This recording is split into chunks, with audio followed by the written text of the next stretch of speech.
اس سورہ یاسین کے تعلق سے ایک فضیلت جو بیان کی جاتی ہے کہ یہ قرآن کا دل ہے، یہ ثابت نہیں ہے اندر، یہ واضح کر دوں۔ سورہ یاسین قرآن کا دل ہے بول کر جو روایتیں آتی ہیں وہ صحیح درجے کی نہیں ہے کوئی بھی، تو لہٰذا یہ فضیلت تو سورت کی نہیں ہے۔ رہا موتا کے وقت اس کو پڑھنا یا قبر پر پڑھنا یا دفناتے وقت پڑھنا یا اس کے بعد قبر پر جب بھی گئے پڑھنا، اس کی کیا حقیقت ہے؟ تو یاد رکھیے ایک روایت اس طرح سے ابو داؤد کی ملتی ہے جو حسن درجے تک پہنچتی ہے، جس میں یہ الفاظ ہے کہ اپنے موتا کے لیے سورہ یاسین پڑھ۔ تو یہاں علماء اس کی شرح کرتے ہیں اور یہ بیان کرتے ہیں کہ جب کوئی آدمی مر رہا ہو تو اس کے نزدیک سورہ یاسین پڑھنا، نہ کہ مرنے کے بعد۔ لیکن موتا کیوں کہا؟ موتا اس لیے کہا کہ اس کی جان اب نکل رہی ہے، مطلب اب وہ سکرات کی حالت میں، ٹھیک ہے، اب وہ مرنے ہی والا ہے۔ تو جو مرنے والا ہے وہ موتا ہی ہے، اب بچتا نہیں۔ کوئی آدمی سکرات میں چلے جائے یا فرشتوں کو دیکھ لے تو اب بچتا نہیں۔ لیکن تلقین کے لیے کہ وہ اللہ کو یاد کرے، ذکر کرے، تلقین کے لیے تاکہ وہ قرآن کو پڑھے، سورہ یاسین پڑھنا چاہیے تاکہ وہ کرے، تو یہ معنی میں ہے۔ تو وہ جو ہے کہ اپنے موتا پہ جو ہے سورہ یاسین پڑھو، اس کا معنی ہے جو مر رہا ہو یا مرنے میں تکلیف ہو رہی ہو یا سکرات کا یا نزع کی حالت لمبی جا رہی ہو تو اس کے پاس پڑھنا چاہیے معنی ہے۔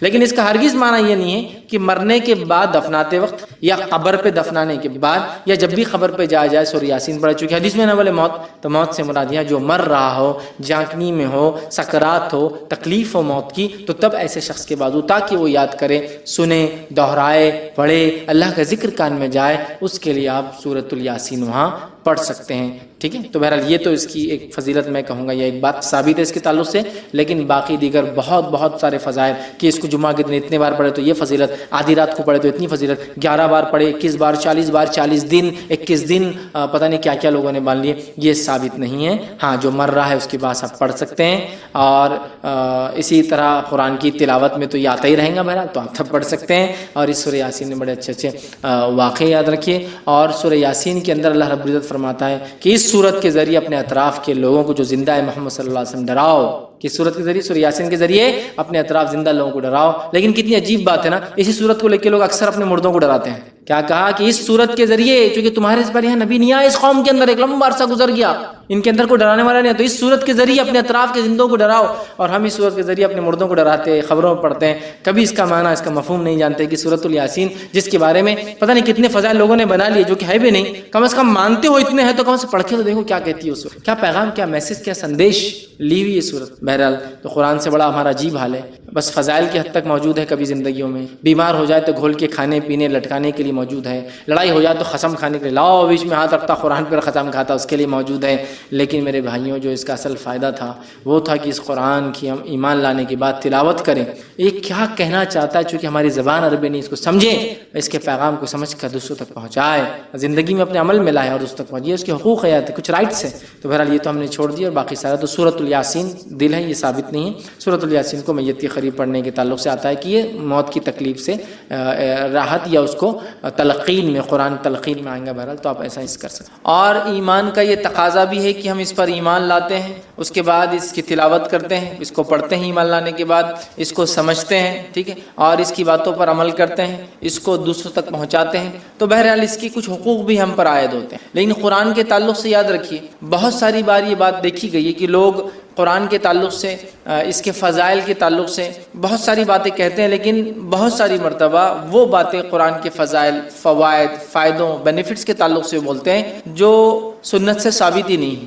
مطلب قرآن کے اگر فضائل، اس کے فائدے اٹھانا ہے، یا تو قرآن بتائے کہ اس کے کیسے فائدے اٹھائے جائیں گے، یا تو سنت نبوی میں، مطلب نبی اکرم صلی اللہ علیہ وسلم حدیث میں بیان کرے کہ قرآن کے یہ فضائل ہیں۔ لیکن آج ہم دیکھتے ہیں ہمارے پاس قرآن کے تعلق سے اتنی لا علمی ہے، اس پر ایمان لانے کے بعد جو اس کے حقوق ہیں کہ اس کو پڑھا جائے، اس کو سمجھا جائے، اس پہ عمل کیا جائے، اس کو دوسروں تک پہنچایا جائے، یہ تمام چیزوں سے ہماری زندگی اللہ رحم کرے خالی نظر آتی ہے۔ مطلب ایمان لانے کی جہاں تک بات ہے، بلیف کی جہاں تک بات ہے، تو ہم دعویٰ کرتے ہیں قرآن پہ ہم ایمان لائیں، لیکن باقی حقوق ترک کر دیتے ہیں۔ اسی طرح قرآن کے فضائل بھی ہے، ظاہر سی بات ہے، یہ کتاب بہت سارے جو ہے فائدے اپنے ساتھ لاتی ہے، اس کی تلاوت کے کئی فائدے ہیں، اتنے سارے کہ جو بتائے گئے وہ بھی ہوتے ہیں، جو نہیں بتائے گئے وہ بھی ہمیں انشاءاللہ ملتے ہیں، کچھ دنیا میں ملیں گے، کچھ آخرت میں ملیں گے۔ لیکن قرآن کے تعلق سے کچھ فضائل گھڑ دیے گئے ہیں، لوگوں نے بنا دیے ہیں، لوگوں نے بتا دیے ہیں، عجیب و غریب فضائل مختلف صورتوں کے تعلق سے، اور ایسے بھی کچھ فضائل ہیں جو ثابت ہی نہیں ہیں۔ چلیے کچھ ثابت ہے اور اس کو بڑھا دیا لوگوں نے. مطلب ایک چیز ثابت ہے کہ قرآن کی یہ سورت کی یہ فضائل ہے، اب لوگ بڑھا چڑھا کر بتا رہے ہیں، تو یہ تو سمجھ میں آ رہا ہے کہ کچھ تو ہے لیکن اس میں لوگوں نے اضافہ کر دیا، ایڈ کر دیا. حالت یہ ہے کہ کچھ بھی نہیں ہے، جہاں وہاں بھی اتنے ایڈیشنز کہ عجیب و غریب باتیں کہ یہ سورت کو اتنی بار پڑھ لے تو یہ فائدہ، وہ سورت کو اتنی بار وہ کر لے تو اس کا یہ فائدہ، یہ کام اتنی بار کر لے یا یہ سورت یہ آیت کو پڑھ لے تو فلاں فائدہ، جو کہ ثابت نہیں ہے. دیکھیے قرآن یقیناً مومنوں کے لیے شفا ہے، جیسا کہ اللہ رب العزت نے خود قرآن میں بیان کیا وَنُنَزِّلُ مِنَ الْقُرْآنِ مَا هُوَ شِفَاءٌ وَرَحْمَةٌ لِّلْمُؤْمِنِينَ کہ ہم نے قرآن کو نازل کیا جس کے اندر شفا اور رحمت ہے مومنوں کے لیے. تو قرآن نے تو خود واضح کر دیا اس میں شفا بھی ہے اور رحمت بھی، لیکن وہ شفا کیسے حاصل کرے اور رحمت کیسے ملے یہ میں اور آپ تو نہیں طے کر سکتے نا. یہ تو جس نے نازل کیا، جس کا کلام ہے اللہ، وہ بتائے، یا جس پر نازل ہوا محمد رسول اللہ صلی اللہ علیہ وسلم وہ بتائے. لیکن ہمارے پاس اتنے فضائل مختلف صورتوں کے ہم نے خود ایجاد کر لی. اچھا یہ عجیب و غریب بات ہے، جس کے فضائل ثابت ہے وہ غائب ہے، جس کے ثابت نہیں ہے وہ ایسے دھڑلے سے چالو، اسی کو انتہا نہیں. اب کوئی یہ سوال کر سکتا ہے بھائی قرآن تو ہے نا، قرآنی آیت تو ہے نا، قرآن کی سورے ہے نا، تو کیا ہوا پڑھ لیے تو، کیا ہوا گنتی طے کر لیے تو، کیا ہوا فکس تعداد بنا لیے تو، کیا ہوا ایک دن فکس کر لیے تو. میرے بھائی ایک دوا جب ڈاکٹر لکھتا ہے تو وہی بتاتا ہے کہ اس کا استعمال کیسے کیا جائے. بھائی دوا ہی تو ہے نا، ہے طریقہ بھی بتا جائیں. تو قرآن ہے یقیناً شفا ہے، رحمت ہے، برکت ہے، مغفرت ہے، دنیا اور آخرتی کامیابی ہے. لیکن یہ کامیابی کے لیے، یہ شفا، یہ رحمت، یہ برکت، یہ مغفرت کے لیے مجھے اور آپ کو اس کتاب کو ویسے ہی فالو کرنا پڑے گا جیسے بتایا گیا. خاص طور سے فضائل کے معاملے میں مسلمان بڑے کمزور نظر آتے ہیں. مانا یہ فضائل کے معاملے میں عمل سب سے زیادہ ہوتا ہے. کمزور کس معنی میں کہ گھڑ لیے گئے ہیں، خود ایجاد کر لیے ہیں، سیلف جو ہم نے بنا لیے ہے کہ بھائی یہ فائدہ ہے قرآن کا. فضائل مطلب فائدہ. تو اب یہ تو یا تو قرآن بتائے میرا یہ فائدہ، یہ تو حدیث.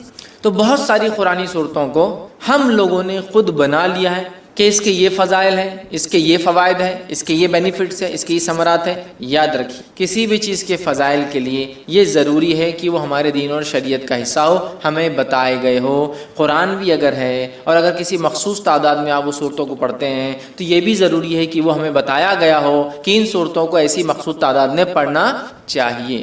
تو آج میں انشاءاللہ عزیز قرآن کی چند صورتوں، بعض صورتوں کو میں نے اس لیے کہا کہ ہر صورت کے فضائل بیان کرنا ممکن بھی نہیں ہے. میں کم و بیش وہ فضائل بیان کروں گا جو حدیث میں واضح آتے ہیں، کلیئر کہا گیا، صورتوں کے نام لے کر کہے گئے. جیسا کہ سارے قرآن کے فضائل ہیں، مطلب قرآن مجید کے پڑھنے کے فضائل، تو وہ تو کچھ بھی بڑھیا فضائل ہیں. لیکن جہاں ہم بولتے ہیں مخصوص صورتوں کے تعلق سے، تو آج میں آپ کے سامنے قرآن مجید کے بعض صورتوں کے انشاءاللہ فضائل رکھوں گا. اور انشاءاللہ العزیز اللہ تعالیٰ نے موقع دیا تو میں قرآن مجید کی بعض صورتوں کے نہیں، بعض آیتوں کے اور بعض الفاظ کے فائدے بھی اور فضائل بھی انشاءاللہ کبھی آئندہ وقت رکھوں. تو آج صورتوں کے، چیپٹرز کے، سوروں کے فضائل دیکھیں گے. پھر کبھی موقع رہا تو اس کی خاص آیتوں کے اور خاص الفاظ کے جو حدیث میں آتے ہیں وہ فضائل بھی کبھی ہم دیکھیں گے. ٹھیک ہے؟ تو بعض صورتوں کے، کیونکہ ہر کسی کی فضیلت آتی بھی نہیں. اچھا کچھ فضائل آتے ہیں لیکن وہ ضعیف ہے، موضوع ہے، مطلب ایسی حدیثیں ہیں جو نبی اکرم صلی اللہ علیہ وسلم سے ثابت نہیں، یا تو ان میں کوئی کمزوری ہے، ویکنس ہے، یا تو موضوع ہے، من گھڑت ہے، لوگوں نے خود بنا کے ڈال دیے کہ اللہ کے رسول صلی اللہ علیہ وسلم نے یہ فرمایا. تو ظاہر سی بات ہے ہم ضعیف اور موضوع روایتوں کو یہاں نہیں لے سکتے. تو لہٰذا میں وہ باتیں آپ کے سامنے رکھوں گا جو صحیح اور حسن درجے کی روایتوں سے ثابت ہے، تاکہ ہمیں قرآن مجید کی بعض صورتوں کی فضائل اگر پتہ چلے تو ہم ان صورتوں کو پڑھ کر تلاوت کر کے انشاءاللہ ان سے بینیفٹس اٹھا سکتے ہیں. میں بہت سرسری طور سے کچھ صورتیں ایسی جن کی بہت لمبے فضائل، جیسے کہ سورۃ الفاتحہ بہت لمبے، سورۃ الملک، اسی طرح سورہ اخلاص، سورہ فلق، سورہ ناس، بہت طویل ان کے بینیفٹس آتے ہیں، فضائل آتے ہیں. لیکن یقیناً اتنا وقت نہیں ہے کہ میں تمام کے لوں. یقیناً صورتوں کی تفسیر میں نے سورہ فاتحہ کی تفسیر رکھی تو اس کے سارے فضائل ماشاءاللہ اس میں رکھے. آج میں مختصر چنندہ اہم فضائل کو، اگر ایک صورت ہے جیسے سورۃ الکہف کئی فضائل آتے ہیں تو ظاہر سے پورے نہیں رکھوں گا، ان میں سے کچھ، تاکہ ہم زیادہ سے زیادہ صورتوں کے آج فضائل دیکھنے کی کوشش کریں کہ ان صورتوں کے کیا فضائل آتے ہیں، خود قرآن نے کیا بیان کیے، اور کچھ فضائل جو احادیث میں آتے ہیں انشاءاللہ جس وہ میں آپ کے سامنے رکھنے کی کوشش کروں گا. آئیے سب سے پہلے ہم دیکھتے ہیں سورۃ الفاتحہ. ترتیب میں جائیں گے انشاءاللہ، لیکن ترتیب میں جب ایک حدیث میں کئی صورتوں کے فضائل اگر آئیں گے تو میں پھر اس کو وہیں رکھ دوں گا، وہ صورت کو ہم بعد میں نہیں دیکھیں گے. ٹھیک، ورنہ کوشش کریں گے کہ ہم سیکوینشلی جائیں سورۃ الفاتحہ سے. تو سب سے پہلی صورت قرآن کی صورت الفاتحہ ہے، اور سورہ فاتحہ کی یاد رکھیے بہت بہت بہت فضیلت ہے، اتنی فضیلت ہے کہ جس کی کوئی انتہا نہیں۔ اس صورت کے نام ہی ہمیں بتا دیں گے کہ اس کی فضیلت کتنی، ٹھیک ہے۔ اس صورت کے ناموں سے ایک نام ہے ام القرآن، قرآن کی ماں، ایک نام ہے سبا مثانی، 7 بار بار پڑھی جانے والی آیت ہے، ایک نام ہے قرآن عظیم، مطلب خود سورہ فاتحہ کو بڑا قرآن کہا گیا ہے، اس کا ایک نام ہے سورہ الحمد، اسی طرح سورۃ الشکر، سورہ الدعاء، سورہ الشافیہ، سورہ الکافیہ، سورہ کنز، شفا والی، کافی ہو جانے والی، خزانہ، ٹھیک ہے، دعا، تعریف، الحمد، کئی نام اس کے آتے ہیں، ان کے نام ہی خود بتاتے ہیں اس صورت کے کتنے سارے فضائل۔ اور فاتحہ اس لیے کہا جاتا ہے کہ اس سے قرآن شروع ہوتا ہے، فاتحہ افتتاح سے لفظ آتا ہے، اس کا مطلب فتح مطلب کھلنا، اوپننگ، تو چونکہ قرآن اس سے کھلتا ہے اسی لیے اس کو سورہ فاتحہ کہا جاتا ہے، قرآن اس سے شروع ہوتا ہے۔ آئیے اس کی فضائل میں سے ایک فضیلت جو آتی ہے وہ یہ ہے، جامع ترمذی کی روایت ہے، جو حضرت ابی بن کعب رضی اللہ عنہ فرماتے اور کہتے ہیں رسول اللہ صلی اللہ علیہ وسلم فرمایا کہ اس ذات کی قسم جس کے ہاتھ میں میری جان ہے، سورۃ الفاتحہ جیسی سورت نہ تو توریت میں نازل کی گئی، نہ تو انجیل میں نازل کی گئی، نہ زبور میں نازل کی گئی۔ یہ 7 آیتیں ہیں جو بار بار پڑھی جاتی ہے، یہی قرآن عظیم ہے اور جو مجھے دیا گیا ہے۔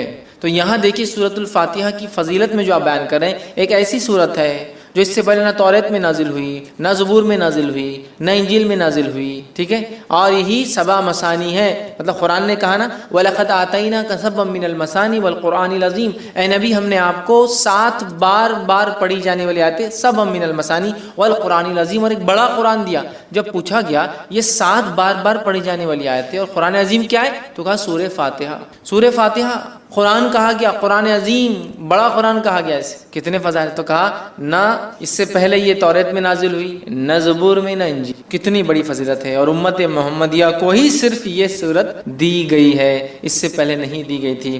کتنے فضائل ہے سورت کے، اس سے میں سمجھتا ہوں ہم اندازہ لگا سکتے ہیں۔ اسی طرح جو ہے تمام جسمانی جو ہے عوارض کے لیے سورہ فاتحہ پڑھ کر دم کرنا شفا کا باعث، تمام جسمانی کوئی تکلیف انسان کو ہو سورۃ الفاتحہ کو پڑھ کر دم کیا جا سکتا ہے۔ اس کے تعلق سے بخاری کی روایت ہے، ابو سعید خدری رضی اللہ عنہ فرماتے ہیں اور کہتے ہیں کہ ہم لوگ جو ہے سفر میں تھے اور ایک جگہ جو ہے پڑاؤ ڈالا تو ایک لڑکی آئی اور کہنے لگی اس قبیلے کے سردار کو بچھو نے جو ہے کاٹ لیا ہے، کیا آپ میں سے کوئی ہے جو اس کو جھاڑ پھونک کرے گا، بچھو کے زہر کو اتارے گا؟ پڑھنے سے، رقیہ کرنے سے، کسی چیز کو دم کرنے سے بچھو کا زہر کیسے اترتا ہے؟ کوئی آدمی سوچ سکتا نا، اور حدیث میں آتا ہے کہ بچھو کا زہر سورہ فاتحہ سے اتارا گیا، ٹھیک ہے، بہرحال میں حدیث رکھتا ہوں پھر اس کی تفصیلات سمجھاتا ہوں۔ تو کوئی ہے جو اس کا علاج کر دے، کوئی دم پھونک کرنے والا ہے، ایک آدمی جو ہے اس کے ساتھ جو ہے چل دیا، مطلب صحابہ میں سے ایک آدمی ان کے ساتھ جو چل دیا، حالانکہ اس نے کبھی نہیں اس کے بارے میں سنا تھا کہ یہ دم کرتا ہے، ٹھیک ہے۔ جب دم کرنے والا پلٹ کر واپس آیا تو اس سے پوچھا گیا کہ تم دم کرنا جانتے بھی ہو؟ دم سمجھتے ہیں پڑھ کر ایسا پھونکنا کہ تھوڑا تھوک اڑے دم، تو کیا تم جانتے بھی ہو دم کیا ہوتا ہے؟ تم نے کر کے آیا یا یوں ہی کہہ دیا کہ مجھے دم آتا ہے ویسے چلے گئے اٹھ کر؟ ٹھیک ہے، اس نے کہا نہیں، میں نے تو بس سورہ فاتحہ پڑھی اور پھونک مار دی، ٹھیک ہے، سورہ فاتحہ پڑھی اور پھونک مار دی اور اس کو شفا ہو گئی۔ اب آپ کوئی سوچ سکتا آدمی کہ بچھو نے کاٹا، زہر ہے، اور آپ پھونکنے کی بات کر رہے ہیں، ٹھیک، تو آج جدید سائنس اس طرف بڑھ چکی ہے کہ لیکوڈز کے اندر خود کی سمجھنے کی صلاحیتیں ہوتی ہیں۔ معلوم آپ کو پانی کے تعلق سے ایک اسٹڈی آئی ہے کہ پانی پہ جب کچھ کلمات پڑھے جاتے ہیں تو پانی اپنے مالیکولز کو ریسٹرکچر کرتا ہے، معلوم، مطلب اس کو جب کچھ پڑھا جاتا ہے، جیسے ایک آدمی بسم اللہ کہہ کر پڑھے گا تو پانی اپنے آپ کو ریسٹرکچر کرے گا، معلوم، وہ آپ کے انسٹرکشنز کو سمجھ سکتا ہے۔ اب یہ الگ بات ہے کہ ابھی یہ اب ایک سائنٹیفک، ابھی اس کے لیے فیکٹس ایک لمبا وقت، بٹ ابھی ہم کو پتہ چل رہا ہے جو سائنس آج کی بتا سکتی ہے، لکوڈز جو ہوتے ہیں ان میں اپنی انڈرسٹینڈنگ اور وہ ریسٹرکچر کر سکتے، ری ڈیزائن کر سکتے اپنے آپ کو، سامنے والا کیا پڑھ رہا ہے۔ اگر اسی بات کو ہم ذہن میں رکھیں جو آج ایک ابتدا ہے اس فیلڈ کی، ہو سکتا ہے آگے بہت ساری باتیں ہمارے سامنے آئے، یہ ابتدا ہے، تو ہمیں پتہ چلتا ہے زہر بھی قسم کا لکوڈ ہے جو اندر جا رہا ہے۔ جب اللہ کا کلام پڑھ کے انسٹرکشنز مل رہے ہیں تو وہ ایکٹ کرتا ہے، ریئیکٹ کرتا ہے، ریسٹرکچر کر سکتا ہے اپنے آپ کو، جو زہر ہے وہ شفا میں بھی تبدیل ہو سکتا ہے۔ واللہ عالم، یہ تو ابھی ابتدا ہے، آگے آگے دیکھیے جو ہے سائنس دنیا کیا کیا ثابت کرتی ہے جو اسلام نے پہلے ہی بتا دیا ہے نا۔ آج بہت ساری تھراپی جس میں صرف پھونکا جاتا ہے اور سہلایا جاتا ہے، دیکھا آپ نے، مساج خالی پھونکتے ہیں اور ایسا ایسا یوں کرتے ہیں، ملتے ہیں، صرف مساج نہیں، صرف یوں ملیں گے، سر پہ ہاتھ پھیریں گے، باڈی پہ ہاتھ پھیریں گے اور بولتے ہیں اس سے علاج ہو۔ مطلب جرمنی میں ایک سائنٹسٹ ہے، وہ پاگلوں کا یا لوگوں کا علاج کرتا ہے جن کو مرگی وغیرہ کی بیماری، ایپیلیپسی وغیرہ ہوتی ہے، اور وہ ان کو، حالانکہ نان مسلم ہے، کرسچن ہے، تجوید کے ساتھ قرآن پڑھاتا ہے، اور اس کی تجزیے کے مطابق، اس کے ایکسپیریمنٹس کے مطابق وہ کہتا ہے اللہ لفظ کو جو تجوید کے ساتھ پراپرلی برابر ادا کیا جائے، ایسا آدمی پاگل نہیں ہوتا ہے، وہ مسلمان نہیں ہے، لیکن اس کی تھیراپی کہتی ہے کہ یہ لفظ کو صحیح بولنے سے مینٹلی آدمی اچھا رہتا ہے. سبحان اللہ. ٹھیک ہے، تو بہرحال تو زہر کا اتارا ہے دیکھیے، اس لیے میں نے کہا کہ جسمانی بیماریوں کا اس کے اندر علاج ہے. اسی طرح سورۃ الفاتحہ کی فضیلت یہ ہے، جادو، جن، مرگی یا کسی پر سایہ یا کسی چیز کا اثر ہو، بیماری اگر کسی انسان کو ہو اور صبح اور شام جو ہے 3 مرتبہ سورہ فاتحہ پڑھ کر دم کی جائے تو اس کو شفا مل جاتی ہے. جادو، کوئی اثر، آصف جس کو کہتے ہیں، ٹھیک ہے، مرگی، ایپیلیپسی، اس جیسی کوئی بھی بیماری ہو انسان کو، اگر سورۃ الفاتحہ صبح اور شام 3 مرتبہ پڑھ کے دم کی جائے تو اس کو فائدہ ہوتا ہے. جس کے تعلق سے ابو داؤد کی روایت ہے، ایک لمبا واقعہ ہے، خارجہ بن سلت رضی اللہ عنہ کا جو اس کے راوی، وہ کہتے ہیں کہ ان کے چچا نے روایت کیا کہ وہ ایک سفر میں تھے اور وہ ایک جگہ سے گزرے جہاں ایک آدمی کو لایا گیا جو زنجیروں میں جکڑا ہوا تھا، مطلب اس کو باندھا ہوا تھا رسیوں وغیرہ میں. لوگوں نے کہا یہ پاگل ہے اور تم محمد صلی اللہ علیہ وسلم کے ساتھی ہو اور تم محمد صلی اللہ علیہ وسلم کے ساتھ رہے ہو، کچھ ایسا پڑھو کہ اس انسان کو شفا ہو جائے.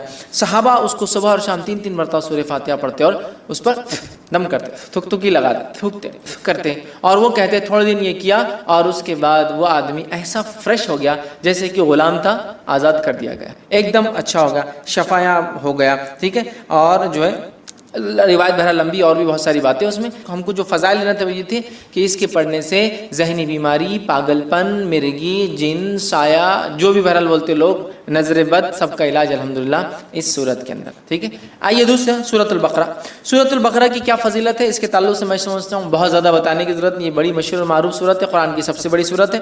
حدیث کے اندر اس کی فضیلت میں جو آتا ہے، جامع ترمذی کی روایت ہے، نبی اکرم صلی اللہ علیہ وسلم فرمایا کہ جس گھر میں سورۃ البقرہ تلاوت ہوتی ہے اس گھر میں شیطان داخل نہیں ہوتا ہے. میں یقیناً حدیث کے کمپلیٹ ورڈنگز نہیں رکھوں گا چونکہ ہمیں کافی صورتوں کی فضیلت دیکھنا ہے، بس سرسری طور سے بیان کرتا جاؤں گا، کوئی دیکھنا چاہے تو تفصیلات دیکھ سکتا ہے. تو جامع ترمذی کی روایت ہے، نبی اکرم صلی اللہ علیہ وسلم فرمایا اور کہا کہ جس گھر میں سورۃ البقرہ پڑھی جاتی ہے اس گھر میں شیطان داخل نہیں ہوتا ہے، یاد رکھیے.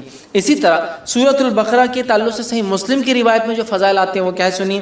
سورۃ البقرہ کی تلاوت اور سماع جادو کا بہتر علاج ہے، تلاوت اور سننا جادو کا علاج ہے. دوسرا، کوئی جادوگر سورۃ البقرہ پہ غالب نہیں آ سکتا. تیسرا فائدہ اسے پتہ چلا ہے، اس کی تلاوت کرنے سے گھر میں خیر و برکت آتی ہے. چوتھی فضیلت معلوم ہوتی ہے، اس کی تلاوت ترک کرنے سے گھر کی خیر و برکت سے انسان محروم ہو جاتا ہے. ٹھیک ہے، پانچواں فائدہ آتا ہے، قیامت کے روز سورہ بقرہ اپنے پڑھنے والوں کے لیے مغفرت کے لیے جھگڑا کرے گا.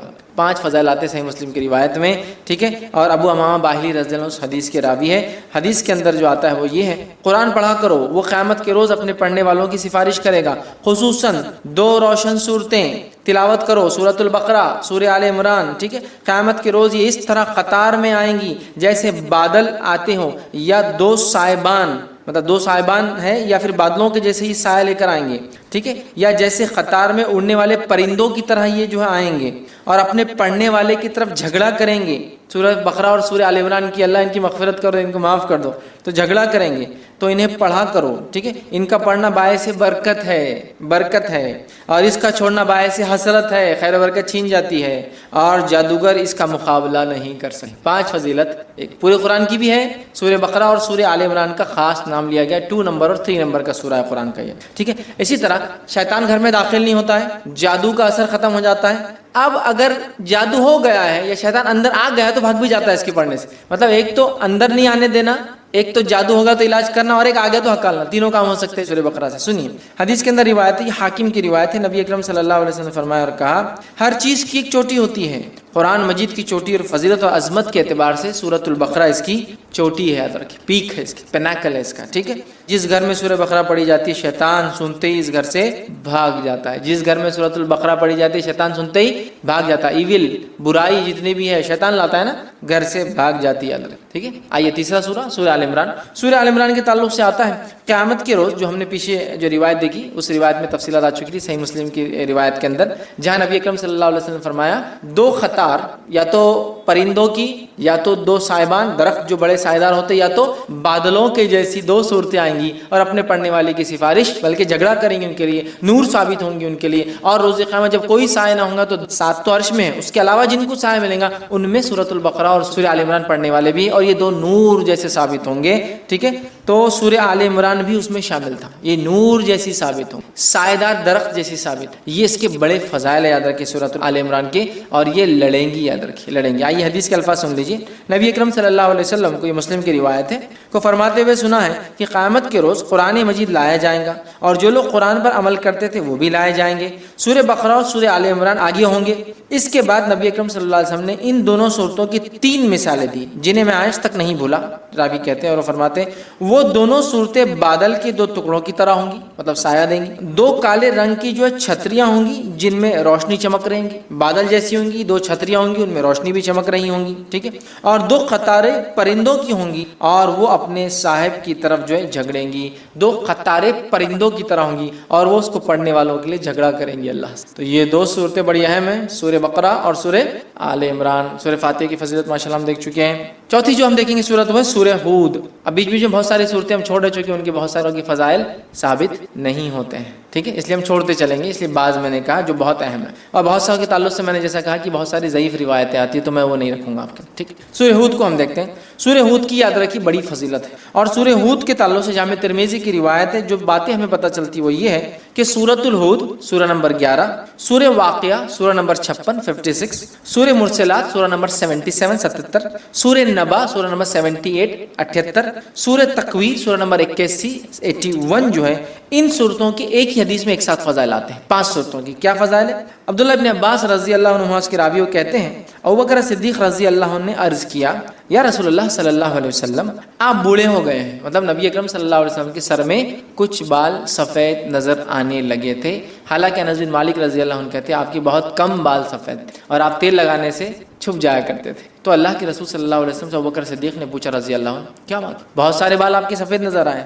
تب اللہ کے رسول صلی اللہ علیہ وسلم فرمایا مجھے سورہ ہود, سورہ واقعہ, سورہ مرسلات, سورہ نبا, سورہ تکویر نے بوڑھا کر دیا ہے. مطلب یہ صورتیں قیامت کا منظر پیش کرتی, یہ صورتوں نے قوموں کے واقعات, یہ صورتوں نے قوموں کے ایمان نہ لانے پر کیسے عذابات آئے. سورہ ہود پڑھیے آپ, کتنی قوموں کے واقعات, نوح علیہ السلام کا واقعہ, صالح علیہ السلام کا واقعہ, شعیب علیہ السلام کا واقعہ, ہود علیہ السلام کا واقعہ ہے نا, کتنے واقعات. تو ان واقعات نے, ان قصوں نے, ان باتوں نے, جو واقعات یہاں ہوئے ہیں, جو قوموں کے ساتھ سلوک ہوا ہے, میری قوم بھی ایمان نہیں لا رہی, ان کے ساتھ بھی یہ ہو سکتا ہے نا, میرے بات کے لوگ. تو اللہ کے رسول صلی اللہ علیہ وسلم یہ صورتیں نازل ہوئی, تو آپ غور کر کے, فکر کر کے, سوچنے کی بنیاد پر آپ کے بال جو ہے سفید ہونے لگے. لیکن اس سے ایک بات جو پتہ چلی وہ یہ ہے, یہ وہ صورتیں ہیں جن کے پڑھنے سے آخرت کی فکر پیدا ہوتی ہے. اس کی فضیلت ہے آخرت کی فکر, اور ایکسٹرا آرڈنری فکر کرنے سے آدمی بوڑھا ہونا شروع ہو جاتا ہے. بولتے ہیں لوگ ارے وقت سے پہلے بال سفید ہو, کیا فکر ہے تم کو, بولتے ہیں آخرت, اور آخرت بڑی اہم چیز ہے, یاد رکھیں. تو 5 صورتیں اس میں آ گئی. اسی طرح جو ہے سورہ بنی اسرائیل دیکھیں گے ہم, سورہ نمبر 17. سورہ بنی اسرائیل کے تعلق سے یاد رکھیے یہ بڑی اہم صورت ہے, اور نبی اکرم صلی اللہ علیہ وسلم کے تعلق سے جامع ترمذی کی روایت ہے. یوں آتا ہے, عائشہ رضی اللہ عنہا فرماتی اور کہتی ہے نبی اکرم صلی اللہ علیہ وسلم اس وقت تک نہیں سوتے تھے جب تک سورہ بنی اسرائیل اور سورہ الزمر, سورہ زمر, سورہ بنی اسرائیل سورہ نمبر 17, سورہ الزمر سورہ نمبر 39 39, سورہ الزمر کی تلاوت نہیں کر لیتے تھے.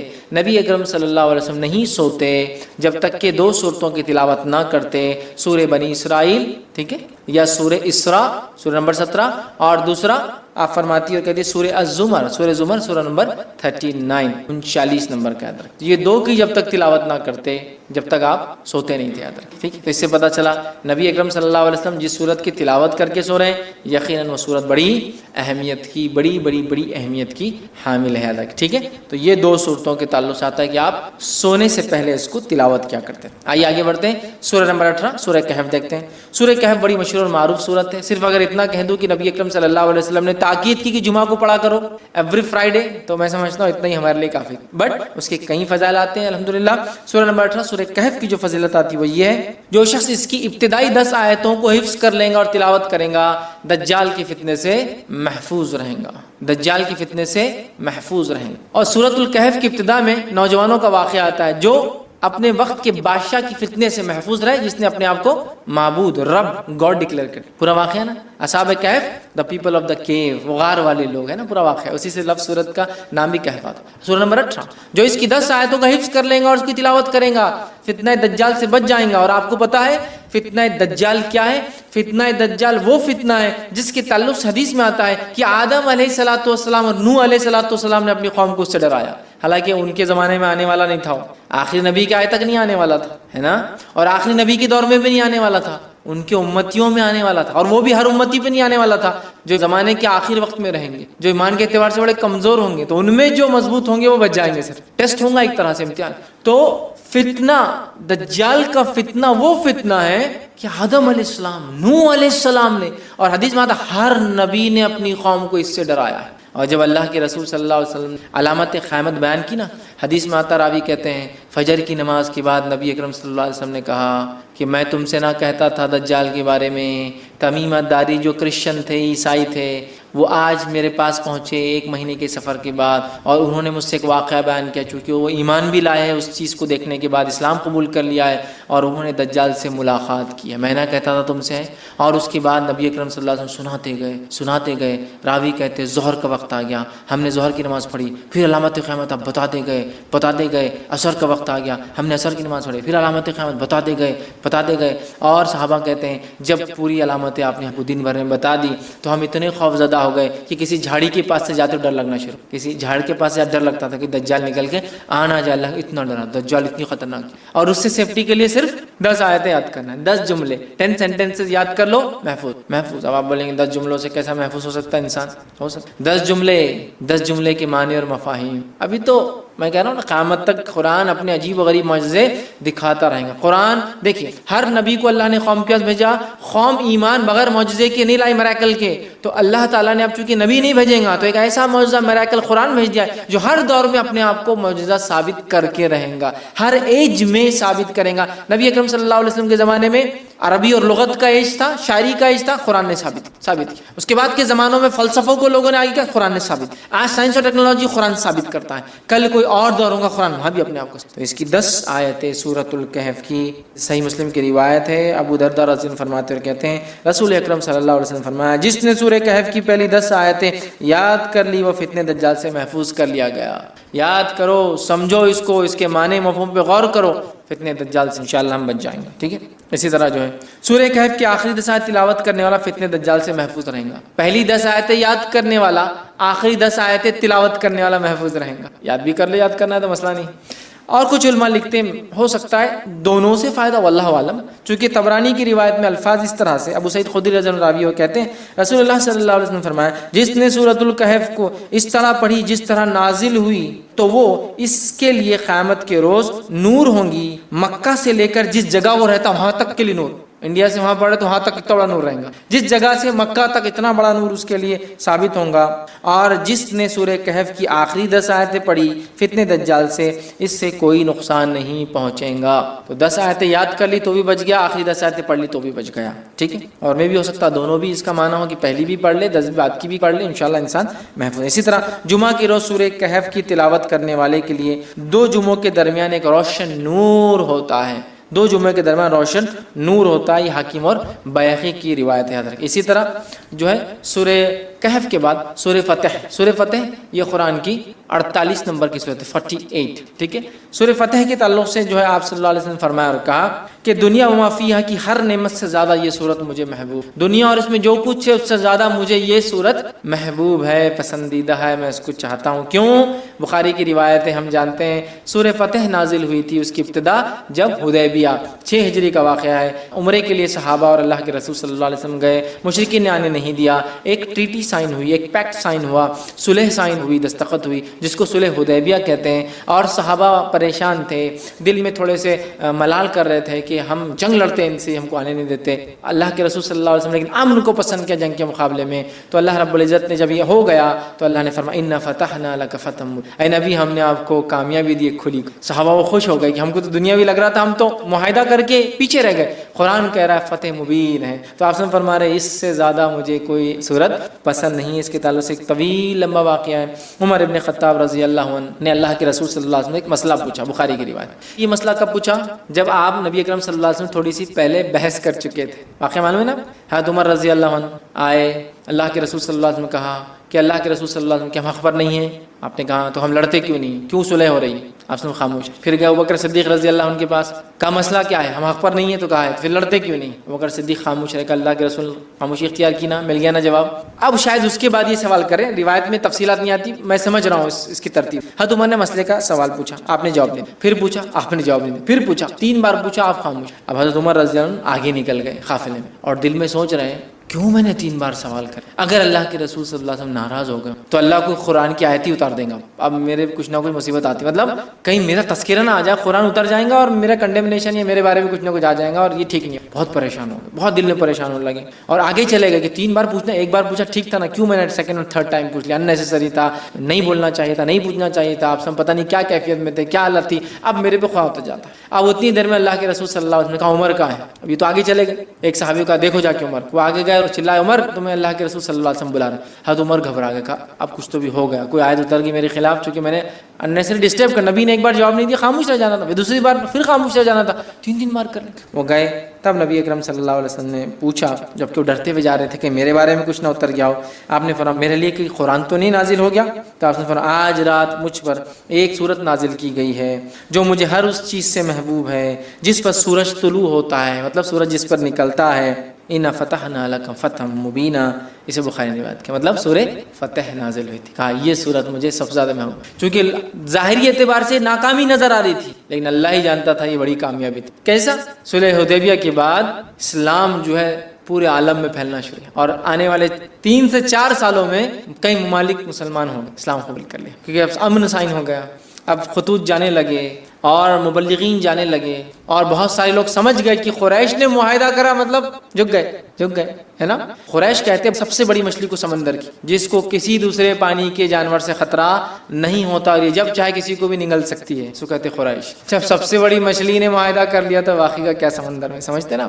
قریش کا معاہدہ آٹومیٹک سگنل تھا کہ اب محمد صلی اللہ علیہ وسلم ان کے ساتھی کوئی معمولی لوگ نہیں رہے۔ ایک زمانے میں جن کو مسئلہ اور کچلا اور قتل کیا گیا، اب یہ وہ لوگ ہیں جن کی عزت اور اکرام کرنا ہماری مجبوری ہے۔ حدیبیہ سائن ہوئی نا ٹریٹی، بہرحال تو آپ نے کہا مجھے پسند ہے۔ اسی طرح سورہ ملک، سورہ نمبر 67 سورہ ملک کی بھی یاد رکھیے، بڑی جو ہے فضیلت جو ہے آتی ہے، اور اس کے فضائل میں یاد رکھیے آتا ہے جو نبی اکرم صلی اللہ علیہ وسلم کے تعلق سے آتا ہے کہ آپ نے فرمایا، جامع ترمذی کی روایت، حدیث کے الفاظ جابر رضی اللہ عنہ فرماتے اور کہتے ہیں کہ اللہ کے رسول صلی اللہ علیہ وسلم اس وقت تک نہ سوتے جب تک سورہ علم تنزیل مطلب سورہ سجدہ کو علم تنزیل بھی بولتے ہیں، اس کی ابتدا جو ہے، ٹھیک، علم تنزیل سورہ سجدہ سورہ نمبر 32، اور تبارک الذی بیدہ الملک سورہ نمبر 66، سورہ ملک سورہ تبارک الذی نہ پڑھتے جب تک نہ سوتے، سورہ سجدہ سورہ نمبر 32 اور سورہ ملک سورہ نمبر 67۔ اب کوئی آدمی سوچ سکتا سورہ بنی اسرائیل اور سورہ زمر ایک جگہ آ رہا ہے، بہت بڑی صورتیں ہیں، 17 اور 39، کہیں آ رہا ہے سورہ ملک اور سورہ سجدہ 32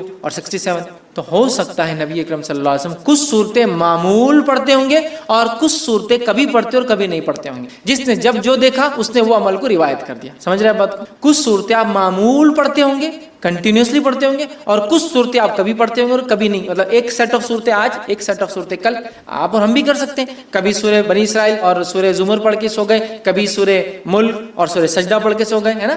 اور آپ سے کچھ صورتیں مسلسل مکمل اور ہمیشہ سورہ اخلاص، سورہ فلق، سورہ ناس، چھوٹی چھوٹی ہمیشہ، تو یہ آپ کا معمول الگ الگ وقتوں میں رہا ہوں گا، اور دیکھنے والے نے جب دیکھا اس نے وہ بات آپ کی روایت کر دی، یا واللہ عالم آپ سب ایک ساتھ کرتے ہیں، واللہ عالم، اللہ ہی بہتر، ٹھیک ہے۔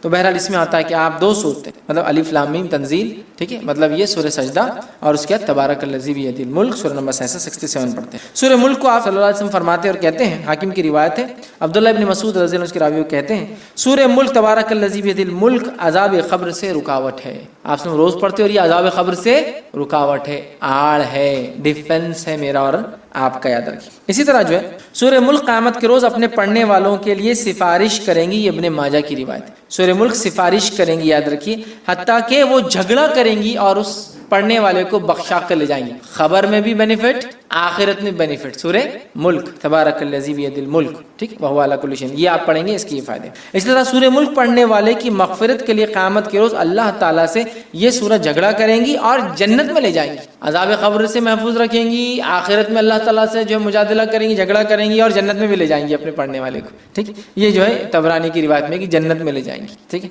بہت ہی جو ہے اہم صورت ہے۔ اس کے تعلق سے ایک بات جو آتی ہے، ابن کثیر رحمہ اللہ نے اپنی تفسیر میں سورہ ملک کی اس کو روایت کیا، وہ روایت اس طرح سے، سورہ ملک خود پڑھنی چاہیے اپنے بیوی بچوں کو، حتیٰ کہ اپنے پڑوسیوں کو بھی اس کے پڑھنے کی تلقین کرنا چاہیے، اور صحابہ ایسا کرتے تھے، خود پڑھتے تھے، اپنے بیوی بچوں کو بولتے تھے، اور پڑوس میں بولتے تھے سورہ ملک پڑھا کرو بھائی، سورہ ملک پڑھا کرو، سمجھ رہے ہیں؟ ہمیں بھی کرنا چاہیے۔ اسی طرح آگے بڑھتے ہیں، سورہ نمبر 76 سورہ جو ہے دہر یا سورہ انسان 76 سورہ دہر، اس کی انشاءاللہ دیکھتے فضائل۔ روایت صحیح مسلم کی ہے، رسول اکرم صلی اللہ علیہ وسلم جمعہ کے روز فجر کی نماز میں سورہ سجدہ اور سورہ دہر کی تلاوت کرتے ہیں۔ سورہ دہر سورہ نمبر 76 اور سورہ سجدہ سورہ نمبر 32 کی آپ صلی اللہ علیہ وسلم فجر کی نماز میں تلاوت کرتے تھے، ٹھیک ہے۔ اور جمعہ کے روز، جمعہ کے دن جب آپ فجر پڑھاتے تو ان دو صورتوں کی اس میں جو ہے آپ صلی اللہ علیہ وسلم تلاوت کیا کرتے تھے۔ اسی طرح صحیح مسلم کی ہی روایت میں الفاظ اس طرح سے آتے ہیں، عبداللہ ابن عباس رضی اللہ عنہ اس کے راوی فرماتے ہیں، رسول اللہ صلی اللہ علیہ وسلم جمعہ کے روز نماز فجر کی پہلی رکعت میں سورہ سجدہ، دوسری رکعت میں سورہ دہر کی تلاوت فرماتے، اور اسی طرح جمعہ کی نماز میں سورہ جمعہ اور سورہ منافقون کی تلاوت کرتے۔ جمعہ کی فجر میں یہ دو، اور جمعہ کی نماز میں، جمعہ کی جو نماز ہوتی ہے اس میں خاص نماز میں آپ سورہ جمعہ سورہ نمبر 62 62 اور سورہ منافقون سورہ نمبر 63 63 آپ پڑھا کرتے۔ تو ظاہر سی بات ہے اللہ کے رسول صلی اللہ علیہ وسلم کا یہ سلیکشن بہت امپورٹنٹ ہے، کچھ نہ کچھ مقصد ہے اس کے پیچھے، ٹھیک ہے۔ تو یہ اس کی فضیلت ثابت کرتا ہے۔ اسی طرح نبی اکرم صلی اللہ علیہ وسلم کے تعلق سے آتا ہے کہ آپ جو ہے مسبحات پڑھے بغیر نہیں سوتے۔ مسبحات کس کو کہتے ہیں؟ مسبحات یہ 7 قرآن کی صورتیں ہیں جن کی ابتدا اللہ کی حمد و ثنا یا تسبیح سے شروع ہوتی ہے۔ جیسے فار ایگزامپل، مثال کے طور پہ سورہ نمبر 17 سورہ بنی اسرائیل، سبحان الذی اسری بعبدہ، سبحان، مسبحات وہ صورتیں جن کی فرسٹ آیت میں اللہ کی حمد و ثنا اور تسبیح ہے، سمجھ رہے آپ؟ مسبحات اس کو کہتے ہیں، ٹھیک ہے۔ سبح اسم ربک الاعلی، سورہ اعلیٰ کی پہلی آیت مسبحات کہتے ہیں۔ تو ایسی 7 صورتیں ہیں جو اللہ کی حمد و ثنا سے ان کی پہلی آیت شروع ہوتی ہے، اس کو کہتے ہیں مسبحات۔ تو ایک روایت میں آتا ہے جامع ترمذی کی، نبی اکرم صلی اللہ علیہ وسلم، جس کے راوی جو ہے ارباز بن ساریہ رضی اللہ عنہ کہتے ہیں، نبی اکرم صلی اللہ علیہ وسلم سونے سے پہلے مسبحات کی تلاوت فرمایا کرتے تھے اور ارشاد فرماتے تھے، ان میں ایک آیت ایسی ہے جو 1000 آیت سے بہتر۔ ایک آیت کون سی ہے؟ مخفی، چھپا ہوا ہے، ہڈن، یہ قرآن کے چھپے ہوئے خزانوں میں سے خزانہ ہے۔ جیسے حروف مقطعات ہے نا، چھپے ہوئے خزانے قرآن کی، چھپی ہوئی چیز ہے، ویسا ہے۔ ایک ہے کوئی جو 1000 کے برابر ہے۔ مسبحات میں کون کون سے آتا ہے؟ وہ صورتیں جن کی ابتدا اللہ کی حمد و ثنا سے شروع ہوتی ہے، ایسی 7 ہیں۔ اور اللہ کی حمد و ثنا پہ ختم ہونے والی صورتیں بھی 7 ہیں، اسٹارٹنگ والی 7 ہے اور اینڈنگ والی بھی 7 ہے، یاد رکھیے۔ اسی طرح اللہ کی حمد و ثنا کرنے والی سوروں کی شروعات 7 ہے۔ اللہ کی حمد و ثنا کی نفی جو لوگ کرتے ہیں، مطلب اس کے خلاف، اس کے رد میں بھی جو صورتیں چالو 7 ہے، ویسی جو 7 اسٹارٹ ہوتی ہے، جو اللہ کی حمد و ثنا کے خلاف جو کام ہوتا ہے اس کا رد کرتے ہوتی ہے کہ اللہ ایسا نہیں، اللہ ویسا نہیں، انہوں نے ایسا کر دیا، ٹھیک ہے۔ بہرحال تو مسبحات کون کون سی صورتیں؟ سورہ نمبر 17 سورہ بنی اسرائیل، سورہ نمبر 57 سورہ حدید 57، اب اس کی فضیلت بھی یہاں آگے دیکھیے، سورہ حدید 57، سورہ حشر سورہ نمبر 59، ٹھیک ہے، 59۔ اسی طرح جو ہے سورہ صف سورہ نمبر 61، ٹھیک ہے۔ اسی طرح جو سورہ جمعہ سورہ نمبر 62، سورہ تغابن سورہ نمبر 64، اور اسی طرح سورہ اعلیٰ سورہ نمبر 87۔ یہ 7 صورتیں جو مسبحات ہیں، آپ صلی اللہ علیہ وسلم یہ 7 پڑھ کر سویا کرتے۔ 17، 57، 59، 61، 62، 64 اور 87، یہ اتنی صورتیں پڑھ کر نبی اکرم صلی اللہ علیہ وسلم سویا کرتے۔ آئیے آگے بڑھتے ہیں۔ اسی طرح سورہ تکویر سورہ نمبر 81 کے تعلق سے ہم دیکھتے ہیں۔ سورہ تکویر کے تعلق سے نبی اکرم صلی اللہ علیہ وسلم فرماتے ہیں، یہ جو ہے جامع ترمذی کی روایت آپ نے فرمایا، جو شخص اپنی آنکھوں سے قیامت کا منظر دیکھنا پسند کرتا ہے وہ سورہ تکویر، جو شخص اپنی آنکھوں سے قیامت کا منظر دیکھنا پسند کرتا ہے وہ سورہ تکویر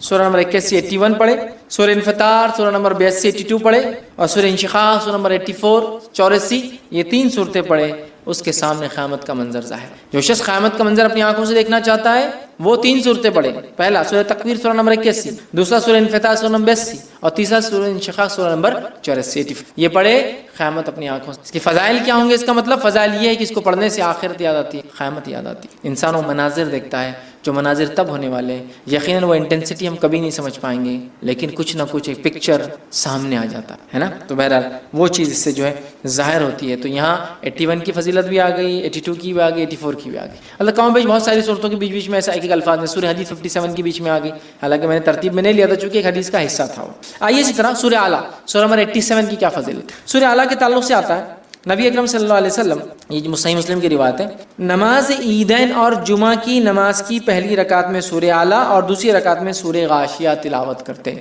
جمعہ کی نماز میں اور عیدین کی نماز میں پہلی رکعت میں سورہ اعلیٰ، دوسری رکعت میں سورہ غاشیہ تلاوت کرتے ہیں. سورہ اعلیٰ سورہ نمبر 87، سورہ غاشیہ سورہ نمبر 88. تو 87 اور 88 دو آیتوں کی آپ ایک کے بعد ایک تلاوت کیا کرتے تھے.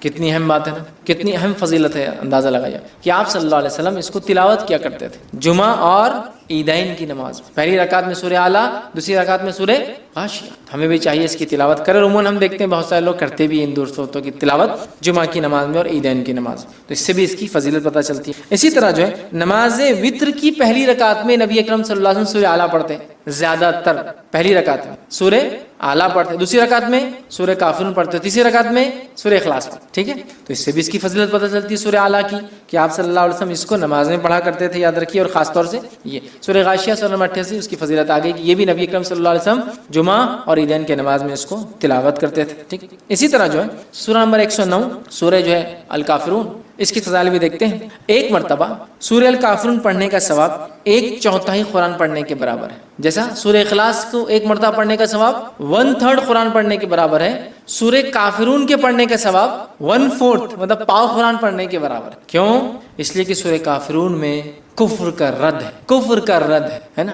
مطلب ہم جن چیزوں کی عبادت اللہ کے علاوہ دنیا میں ہوتی ہے سب کا انکار کرتے ہیں اور کہتے ہیں قل یا الکافر لا اعبد ما، میں اس چیز کی عبادت نہیں کرتا ہوں جس کی عبادت کرتا ہوں. سمجھ؟ تو ہم کیا کر رہے ہیں؟ ڈینائل کر رہے ہیں، انکار کر رہے ہیں ان تمام چیزوں کی جن کی عبادت اللہ کے ساتھ یا اللہ کے علاوہ ہوتی ہے دنیا میں اندر. تو سورۃ الکافرون کی فضیلت ہے. حدیث کے الفاظ عبداللہ ابن عباس رضی اللہ عنہ اس حدیث کے راوی جامع ترمذی کی روایت نے فرمایا کہا کہ سورہ اخلاص 1/3 قرآن کے برابر 1/3 آف دا قرآن کے برابر ہے، اور سورہ کافرون 1/4 1/4 قرآن کے برابر ہے. یاد رکھ، تو یہاں اس کی فضیلت آتی ہے. اسی طرح جو ایک فضیلت اس کی جو آتی ہے وہ یہ ہے کہ روایت کے اندر یہ الفاظ ہے کہ نبی اکرم صلی اللہ علیہ وسلم خدمت میں جو ہے فروہ بن نوفل رضی اللہ عنہ حاضر ہوئے اور کہا اللہ کے رسول صلی اللہ علیہ وسلم مجھے کوئی ایسی چیز بتائیے جو میں سوتے وقت پڑھوں، سوتے وقت جو چیز میں پڑھوں. تو نبی اکرم صلی اللہ علیہ وسلم نے فرمایا قل یا الکافرون پڑھو، یہ شرک سے بری کر دیتی. کیا کرو؟ تم قل یا ایھا الکافرون پڑھو سونے سے پہلے، یہ تم کو شرک سے بری کرے. کیونکہ آپ جو چیزیں ہیں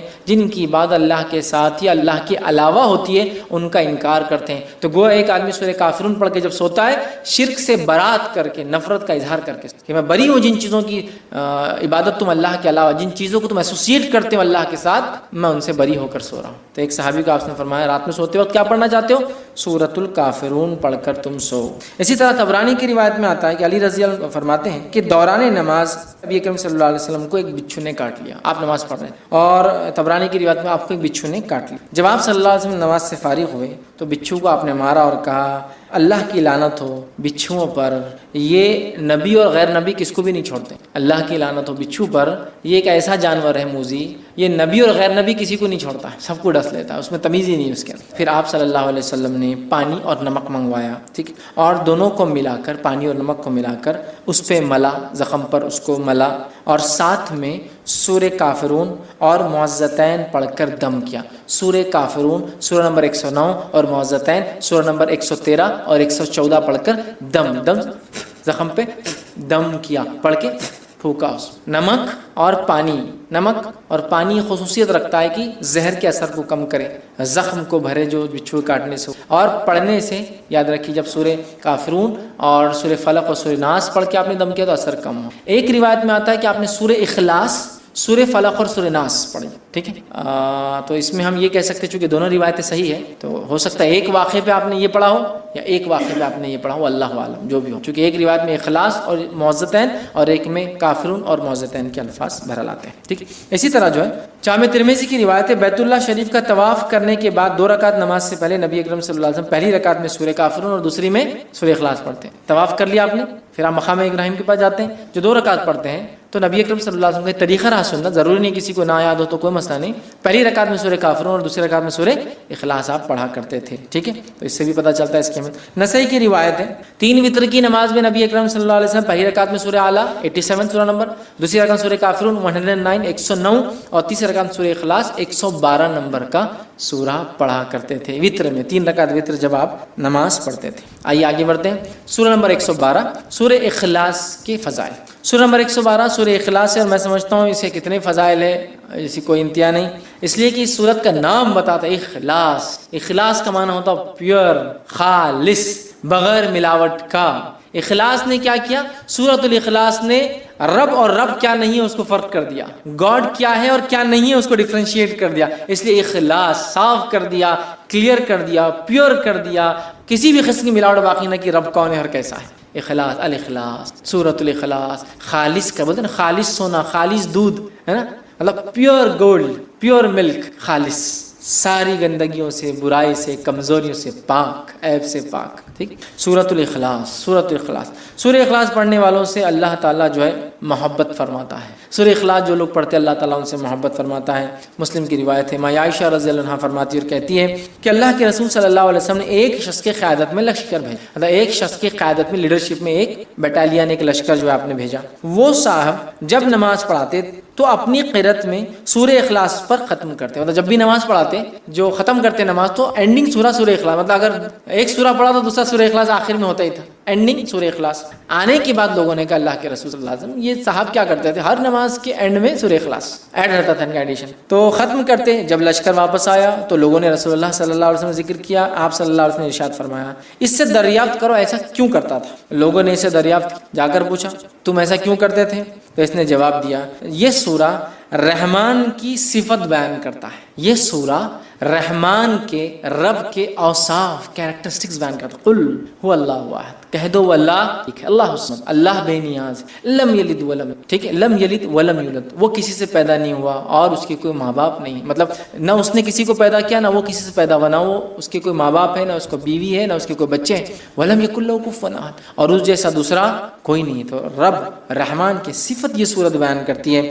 تو اس شخص نے کہا مجھے چونکہ اس میں رحمان کی صفتیں بیان ہوتی ہیں اس لیے میں اس کو پڑھتا ہوں، لہٰذا میں اسے پڑھتا ہوں اور اس کو پسند بھی کرتا ہوں چونکہ اللہ کی صفتیں ہیں۔ یہ سن کر رسول اللہ صلی اللہ علیہ وسلم نے فرمایا اسے جا کر بتا دو کہ اللہ تعالیٰ بھی اس سے محبت کرتا ہے، چونکہ وہ رحمان کی صفتوں کی وجہ سے سورہ اخلاص پڑھتا ہے، اللہ تعالیٰ بھی اس سے جو ہے محبت کرتا ہے، ٹھیک ہے۔ اسی طرح جو ہے ایک مرتبہ سورہ اخلاص پڑھنے کا ثواب 1/3 قرآن کے پڑھنے کے برابر ہے، 1/3 قرآن پڑھنے کے برابر ہے، یہ صحیح مسلم کی روایت ہے۔ 1/3 یاد رکھیے کتنی اہم بات ہے، اس لیے کہ اس میں توحید ہے، توحید بڑی اہم بات ہے، ہم مسلمانوں کو ضرورت ہے اس توحید کو سمجھے، جس توحید کے کلمے کو جس کو ہم کہیں گے، جس توحید کے سورت کو پڑھنے کا ثواب 1/3 قرآن کے برابر ہے، اس توحید کو سمجھیں۔ ہم توحید کو کبھی نہیں سمجھتے، اللہ ہم پہ رحم کرے، اور شرک میں ہماری زندگیاں گزری چلی، ٹھیک ہے، یہ بڑی خطرناک بات ہے، ہمیں توبہ کرنا چاہیے۔ تو سورہ اخلاص کی ضرور ہم تفسیر پڑھے، یاد رکھیں، ٹھیک۔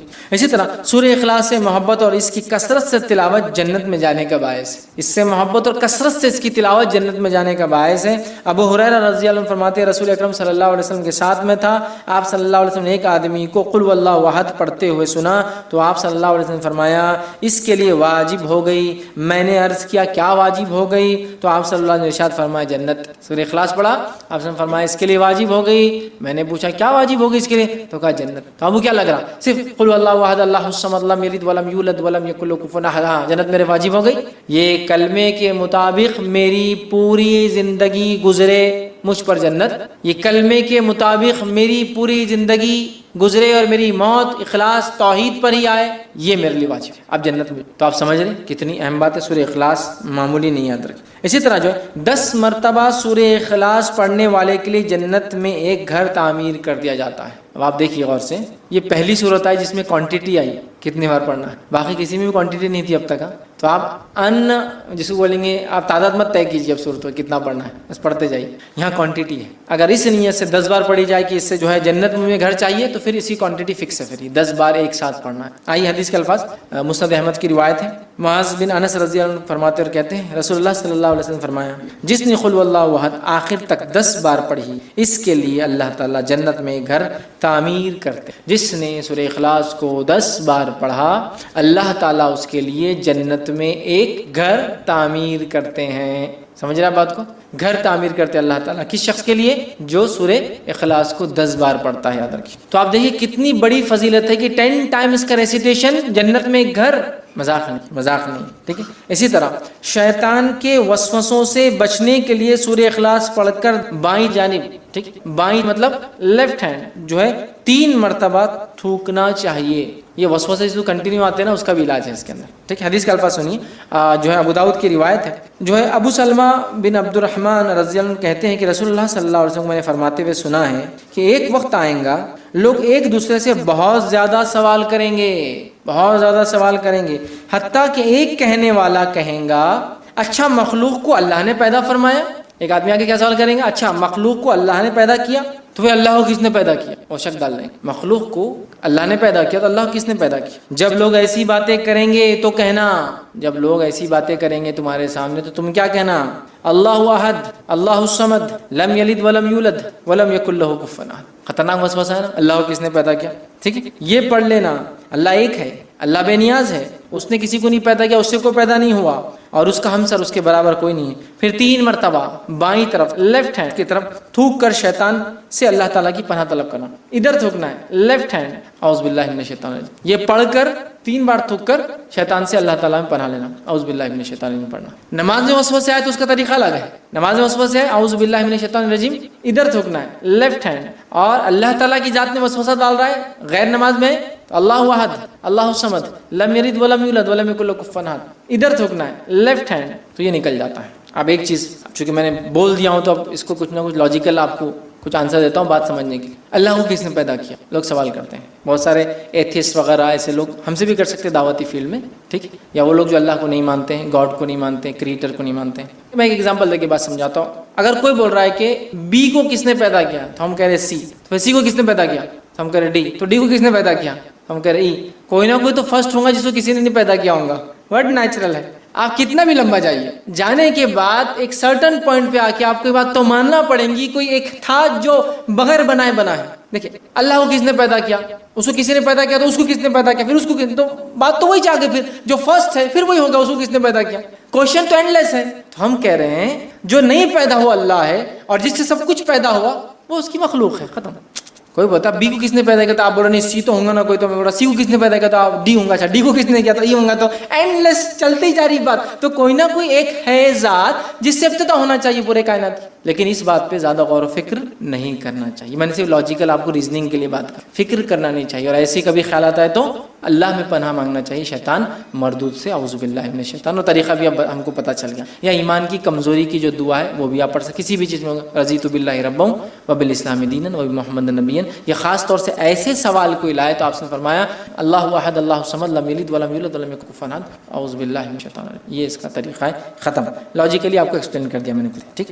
نبی اکرم صلی اللہ علیہ وسلم جب طواف کر لیتے ہیں تو 2 رکعت جو نماز پڑھتے اس کے بعد تو اس میں پہلی رکعت میں کافرون اور دوسری رکعت میں سورہ اخلاص کی آپ صلی اللہ علیہ وسلم جو ہے تلاوت کیا کرتے تھے. اسی طرح آپ جب 3 وتر پڑھتے 3 وتر کے اندر پہلی رکعت میں سورہ اعلیٰ، دوسری رکعت میں سورہ کافرون، تیسری رکعت میں سورہ اخلاص پڑھتے تھے. اسی طرح نماز فجر کی پہلی رکعت میں آپ قل اللہ احد اور دوسری رکعت میں قل یا ایھا الکافرون بھی پڑھا کرتے تھے. شارٹ نماز پڑھتے تھے یہ لمبی پڑھے تو سورہ اعلیٰ ہے نا، اور دوسری چیز سورہ جمعہ ہے، سورہ منافقون ہے وہ بہرحال تو آپ پڑھا کرتے تھے. آئیے آگے بڑھتے ہیں. سورہ فلق کی فضیلت یاد رکھ. سورہ فلق آپ دیکھیے ابتدائی سورہ اور آخری صورتوں کی بڑی فضیلت ہے. ابتدائی دیکھیے سورہ فاتحہ، سورہ بقرہ، سورہ آل عمران، اور آخری میں بھی سورہ کافرون، سورہ فلق، سورہ ناس ہے نا، سورہ اخلاص. بہت ان کی فضیلت ہے. لیکن بڑی افسوس کیا تو امت کے ساتھ کیا معلوم، جن کے فضائل ثابت ہیں ان کے کچھ بھی عمل نہیں، اور جن کی ثابت نہیں اس کے ثابت کر کے عمل کرنے پہ تلے ہوئے. ہم کتابیں لکھ دی گئی یہ پڑھے تو یہ ہوتا کہاں ہے، نہیں انہوں نے بولے انہوں نے بولے. ان کے بولنے سے آپ عمل نہیں کر سکتے کوئی چیز. سمجھ رہا، فضائل تو ثابت ہونا ضروری ہے.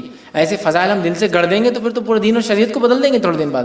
سمجھ رہا، تو یہ ایسا نہیں ہوتا میرے بھائی، اس کو ثابت ہونا ضروری ہے. ٹھیک. سورہ فلق آئیے کیا فضیلت ہے اس کی. سورہ فلق سورہ نمبر 113. ٹھیک ہے. اس کی کیا فضیلت ہے.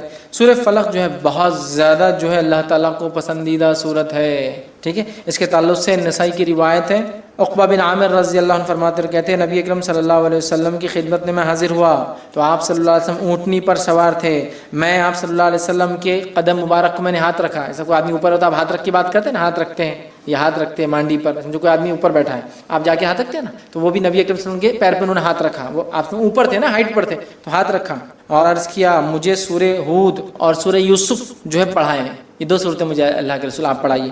تو آپ صلی اللہ علیہ وسلم نے ارشاد فرمایا اور کہا اللہ کے نزدیک سورہ فلق سے بہتر سورہ تم کوئی نہیں پڑھ سکتے. مطلب تم سورت پڑھنا چاہ رہے ہو کوئی، تو اللہ کے نزدیک سورہ فلق سے بہتر تم کوئی سورت نہیں پڑھ سکتے.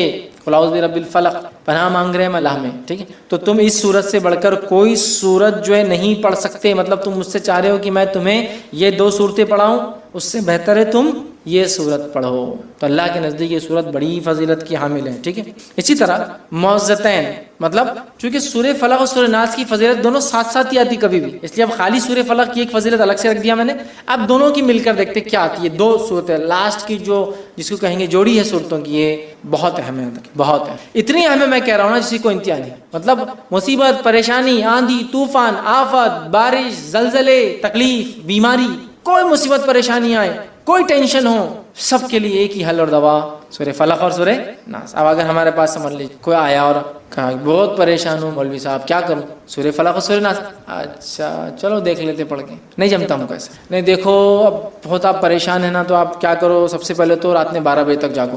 یہ نسخہ بہت امپورٹنٹ دکھ رہا. رات میں 12 بجے تک جاگو، پھر رات میں 12 بجے اٹھ کے سورتوں کی 12 نمبر کی آیتیں پڑھنا شروع کر دو. اوہ بہت اہم فضیلت. لیکن جن میں 12 آیتیں نہیں، جنہیں 12 نہیں چھوڑ دو، جس میں 12 وہ پڑھتے. پھر اس کے بعد ان کو 11 بار پڑھو، 12 نمبر کی آیت. بہت اہم دکھ رہا نہیں. اس کے بعد یہ کرو وہ کرو فلاں کرو فلاں. جاتے جاتے یتیم والے کے ڈبے میں پیسہ ڈالتے، جاتے جاتے جو میں تو کچھ نہیں لیتا، وہ اس کے لیے 11,000 ڈال دو، اس سے کام بن جائے گا، چل جاؤ. یہ بات اچھا لگا پڑھ کے 12 نمبر کی آیت، بہت سکون ہوا اور کام ہوتے ہوئے لگ رہا. 1 مہینہ ہو گیا، کام ہوا نہیں ہوا، لیکن لگ رہا ہوتے ہوئے نہیں ہوگا کبھی زندگی میں. سورہ فلق سورہ ناس پڑھ لیجیے. آپ کو پریشانی، مصیبت، پریشانی، تکلیف، دکھ، بیماری، آپریشن، اچھا اتنا ہی کیا، مطلب جو ہے وہ ماننا نہیں ہے، جو نہیں ہے اس کو منوا کے عمل کر کے تکلیف اٹھا کے مشقت کر کے.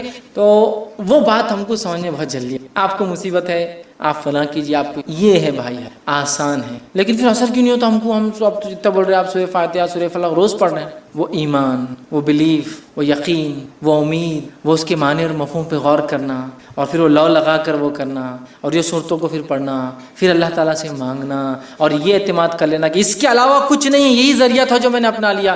اثرات آپ کو نظر آئیں. سب کر لیے، یہ بھی کر کے دیکھ لیتے ہیں، معاملہ نہیں. اس لیے کہ اب قرآن اور اس کی باتیں یا اللہ کے رسول کی زبان نکلی باتیں یہ ایک دیکھ لیتے نہیں، یہی ہے. اثرات دیکھیں، اثرات دیکھیں گے. آئیے معوذتین، سورہ فلق اور سورہ ناس کو معوذتین کہتے ہیں، ٹھیک. اللہ تعالیٰ کی پناہ طلب کرنے کے لیے معوذتین سے بہتر کوئی سورہ نہیں ہے. معوذتین آفات آسمانی، آسمانی آفتیں کیا کیا ہو سکتی ہے، جو بھی آسمان سے آتی. آفت آسمانی مثلا طوفان، زلزلہ، سیلاب، قحط سالی، آندھی، سالہ باری، برف، اولے پڑتے ہیں وغیرہ بھی اللہ کی پناہ مہیا کراتی ہے. حدیث کا الفاظ سنیے. عقبہ بن عامر رضی اللہ عنہ فرماتے اور کہتے ہیں، یہ ابو داؤد کی روایت، آپ نے فرمایا کہ میں جو ہے جحفہ ایک جگہ کا نام ہے اور ابوا دوسری جگہ کا نام ہے. جحفہ اور ابوا کے درمیان ہم رسول اللہ صلی اللہ علیہ وسلم کے ساتھ جا رہے تھے. اچانک ہمیں آندھی اور شدید تاریکی نے آ لے گا. آندھی، آپ نے کبھی سینڈ اسٹارم دیکھا ہے؟ ایسا اندھیرا ہوتا ہے کہ رات کا اندھیرا ہی پھیکا پڑتا ہے اس کے. تو وہ آندھی آئی اور اندھیرا تاریک. تو فرماتے آندھی اور شدید تاریکی نے آ لیا. رسول اکرم صلی اللہ علیہ وسلم نے معوذتین کے ساتھ اللہ کی پناہ مانگنا شروع کر دی. آندھی ہے، معوذتین، قل اعوذ برب الفلق، قل اعوذ برب الناس آپ نے پڑھنا شروع کر دیا اور فرمایا اے عقبہ ان دو صورتوں کے ذریعے اللہ کی پناہ مانگو. کسی پناہ مانگنے والے کے لیے ان سے بہتر کوئی صورت نہیں ہے. کسی پناہ مانگنے والوں کے لیے اس سے بہتر کچھ نہیں ہے. آندھی، طوفان، مصیبت، بیماری، پریشانی، کچھ بھی، دکھ، درد، ٹینشن، ڈپریشن، قل اعوذ برب الناس ملک الناس الہ، مطلب سورہ فلق اور سورہ ناس کی آپ تلاوت کیجیے. قل اعوذ برب الفلق من شر ما خلق. ان دونوں صورتوں میں تمام چیزوں سے آپ کو پناہ. سبحان اللہ، تمام چیز. ٹھیک. اسی طرح جو ایک روایت میں آتا ہے رسول اکرم صلی اللہ علیہ وسلم سونے سے پہلے اور جاگنے کے بعد معوذتین کو پڑھا کرتے. سونے سے پہلے، جاگنے کے بعد، سمجھے؟ لیکن یہ ہم کو جان پہ آتا ہے. سونے سے یاد نہیں رہتا، سونے کے بعد یاد نہیں. ہاں دوا کھاؤ والا ڈاکٹر تو سونے سے پہلے جاگنے کے بعد اٹھتے ہی سوتے تھے لے کے گولی لے کے سو رہے، اٹھتے ہی کہ ڈاکٹر نے بولا ایسے فائدہ ہے، ٹھیک ہے لینا چاہیے. اگر جسم کو کوئی دوا سے فائدہ ہے تو لیجیے. سوال یہ ہے روحانی غذا کب گین کریں گے؟ سونے سے پہلے پڑھتے اور اٹھتے ہی آپ پڑھتے. الفاظ سنیے ذرا. نسائی کی روایت ہے عقبہ بن عامر، اور وزتین کی روایتیں جتنی ہیں تقریباً میں راوی عقبہ بن عامر رضی اللہ عنہ ہیں. مختلف دور میں انہوں نے روایت کیا، مختلف، کبھی وہاں مقام پہ کر رہے ہیں بیچ میں، تو کبھی مسجد میں کر رہے ہیں، کبھی مسجد کے باہر، کبھی آپ گھر میں. انہوں نے کیا لیکن اکثر روایتیں انہیں سے. عقبہ بن عامر رضی اللہ عنہ کہتے ہیں اور فرماتے ہیں رسول اللہ صلی اللہ علیہ وسلم فرمایا کیا میں تجھے دو ایسی صورتیں نہ سکھاؤں جو سب صورتوں سے بہتر ہیں جنہیں لوگ پڑھتے ہیں؟ پھر آپ صلی اللہ علیہ وسلم نے مجھے قل اعوذ برب الفلق قل اعوذ برب الناس پڑھائی. اتنے میں نماز کھڑی ہو گئی. آپ صلی اللہ علیہ وسلم آگے بڑھے، نماز پڑھائی جن میں آپ صلی اللہ علیہ وسلم یہی دو صورتیں قل اعوذ برب الفلق قل اعوذ برب الناس پڑھی. پھر آپ صلی اللہ علیہ وسلم میرے پاس سے گزرے تو فرمایا اے عقبہ ان صورتوں کی اہمیت سمجھ پائے ہو یا نہیں؟ پھر آپ صلی اللہ علیہ وسلم نے فرمایا جب بھی سونے لگو تو یہ دونوں صورتیں پڑھو اور جب جاگو تب بھی یہ دونوں صورتیں پڑھ لیا کرو. اہمیت سمجھائی، کہا کہ اس سے بہتر صورت جو لوگ پڑھتے ہیں اس سے بہتر کچھ بھی نہیں ہے. نماز بھی پڑھائی تو یہی دو صورتیں پڑھائی. پھر کہا عقبہ سمجھے ہو کیا نہیں اس کی اہمیت کیا ہے ان دو صورتوں کی؟ جب بھی سویا کرو تو یہی پڑھ کے سویا کرو اور جب بھی جاگا کرو تو یہی پڑھ کے جاگا. کتنی فضیلت سبحان اللہ. آیے تیسری، رسول اللہ صلی اللہ علیہ وسلم نے ہر نماز کے بعد معوذتین پڑھنے کا حکم دیا ہے نا. نسائی کی روایت نبی اکرم صلی اللہ علیہ وسلم جب نماز پڑھتے کئی چیزیں پڑھتے، ان میں سورہ فلق اور سورہ ناس بھی شامل ہیں. اس کی جو فضائل پتہ چلتے اس میں سے ایک فضیلت یہ ہے انسانوں کی نظر بد، جنوں کی نظر مطلب جنوں کی نظر بد، شیاطین کا اثر مثلا جادو یا جنوں کا سایہ آصف جس کو کہتے ہیں، وسوسے، حسد، شیطانی خیالات وغیرہ سب سے بچنے کا حل معوذتین. شیطانی خیالات، وسوسے، برے خیالات، جادو، جن، اثرات، یہ وہ، نظر بد، کچھ بھی ہے سب کا علاج یہ. ابو سعید رضی اللہ عنہ کہتے ہیں رسول اللہ صلی اللہ علیہ وسلم جنات اور انسان کی نظر بد سے بچنے کے لیے اللہ تعالیٰ کی پناہ طلب کرنے کے لیے مختلف دعائیں پڑھا کرتے تھے. لیکن جب معوذتین سورہ فلق اور سورہ نازل ہوئی آپ صلی اللہ علیہ وسلم باقی دعائیں چھوڑ دی اور آپ صرف یہ دو پڑھتے تھے. ایک روایت میں آپ صلی اللہ علیہ وسلم اپنے نواسوں پہ نظر بد سے بچنے کے لیے دعائیں پڑھتے تھے مختلف. سورہ فلق اور سورہ ناس نازل ہونے کے بعد آپ نے وہ دعائیں چھوڑ کر یہ پڑھنا شروع کر دی. دم کرنے، بچوں کو چھوٹے نظر بد لگتی نا دم کرتے، ہم پتہ نہیں کیا جھاڑو اور کیا انڈے اور کیا نمک، کیا مرچی، بھلاوے، لیمبو اس سے اتار لیں. آپ صلی اللہ علیہ وسلم فلق اور ناس پڑھا، تھوک تھوکی لگا دی، دم کیا، اس میں تھوک اڑتا ہے، ختم. اب بہت سارے لوگ ارے تھوک ایسا بولتے ہیں نا. آپ کو پتہ ہے بہت ساری دوائیں کیسی بنتی ہے، کن چیزوں سے بنتی ہے. جو دکھتا نہیں وہ ہم سب کھانے کو تیار ہے، جو دکھتا ہے اس کے بارے میں ہم کو بہت برا لگتا ہے. اور کیا لعاب، تھوک گندی چیز ہے. لعاب ناپاک نہیں ہوتا تو پھر نماز میں نکل جائے تو ہماری نماز وضو ٹوٹ جانا چاہیے تھا. ناپاک چیز تھوڑی ہے نا.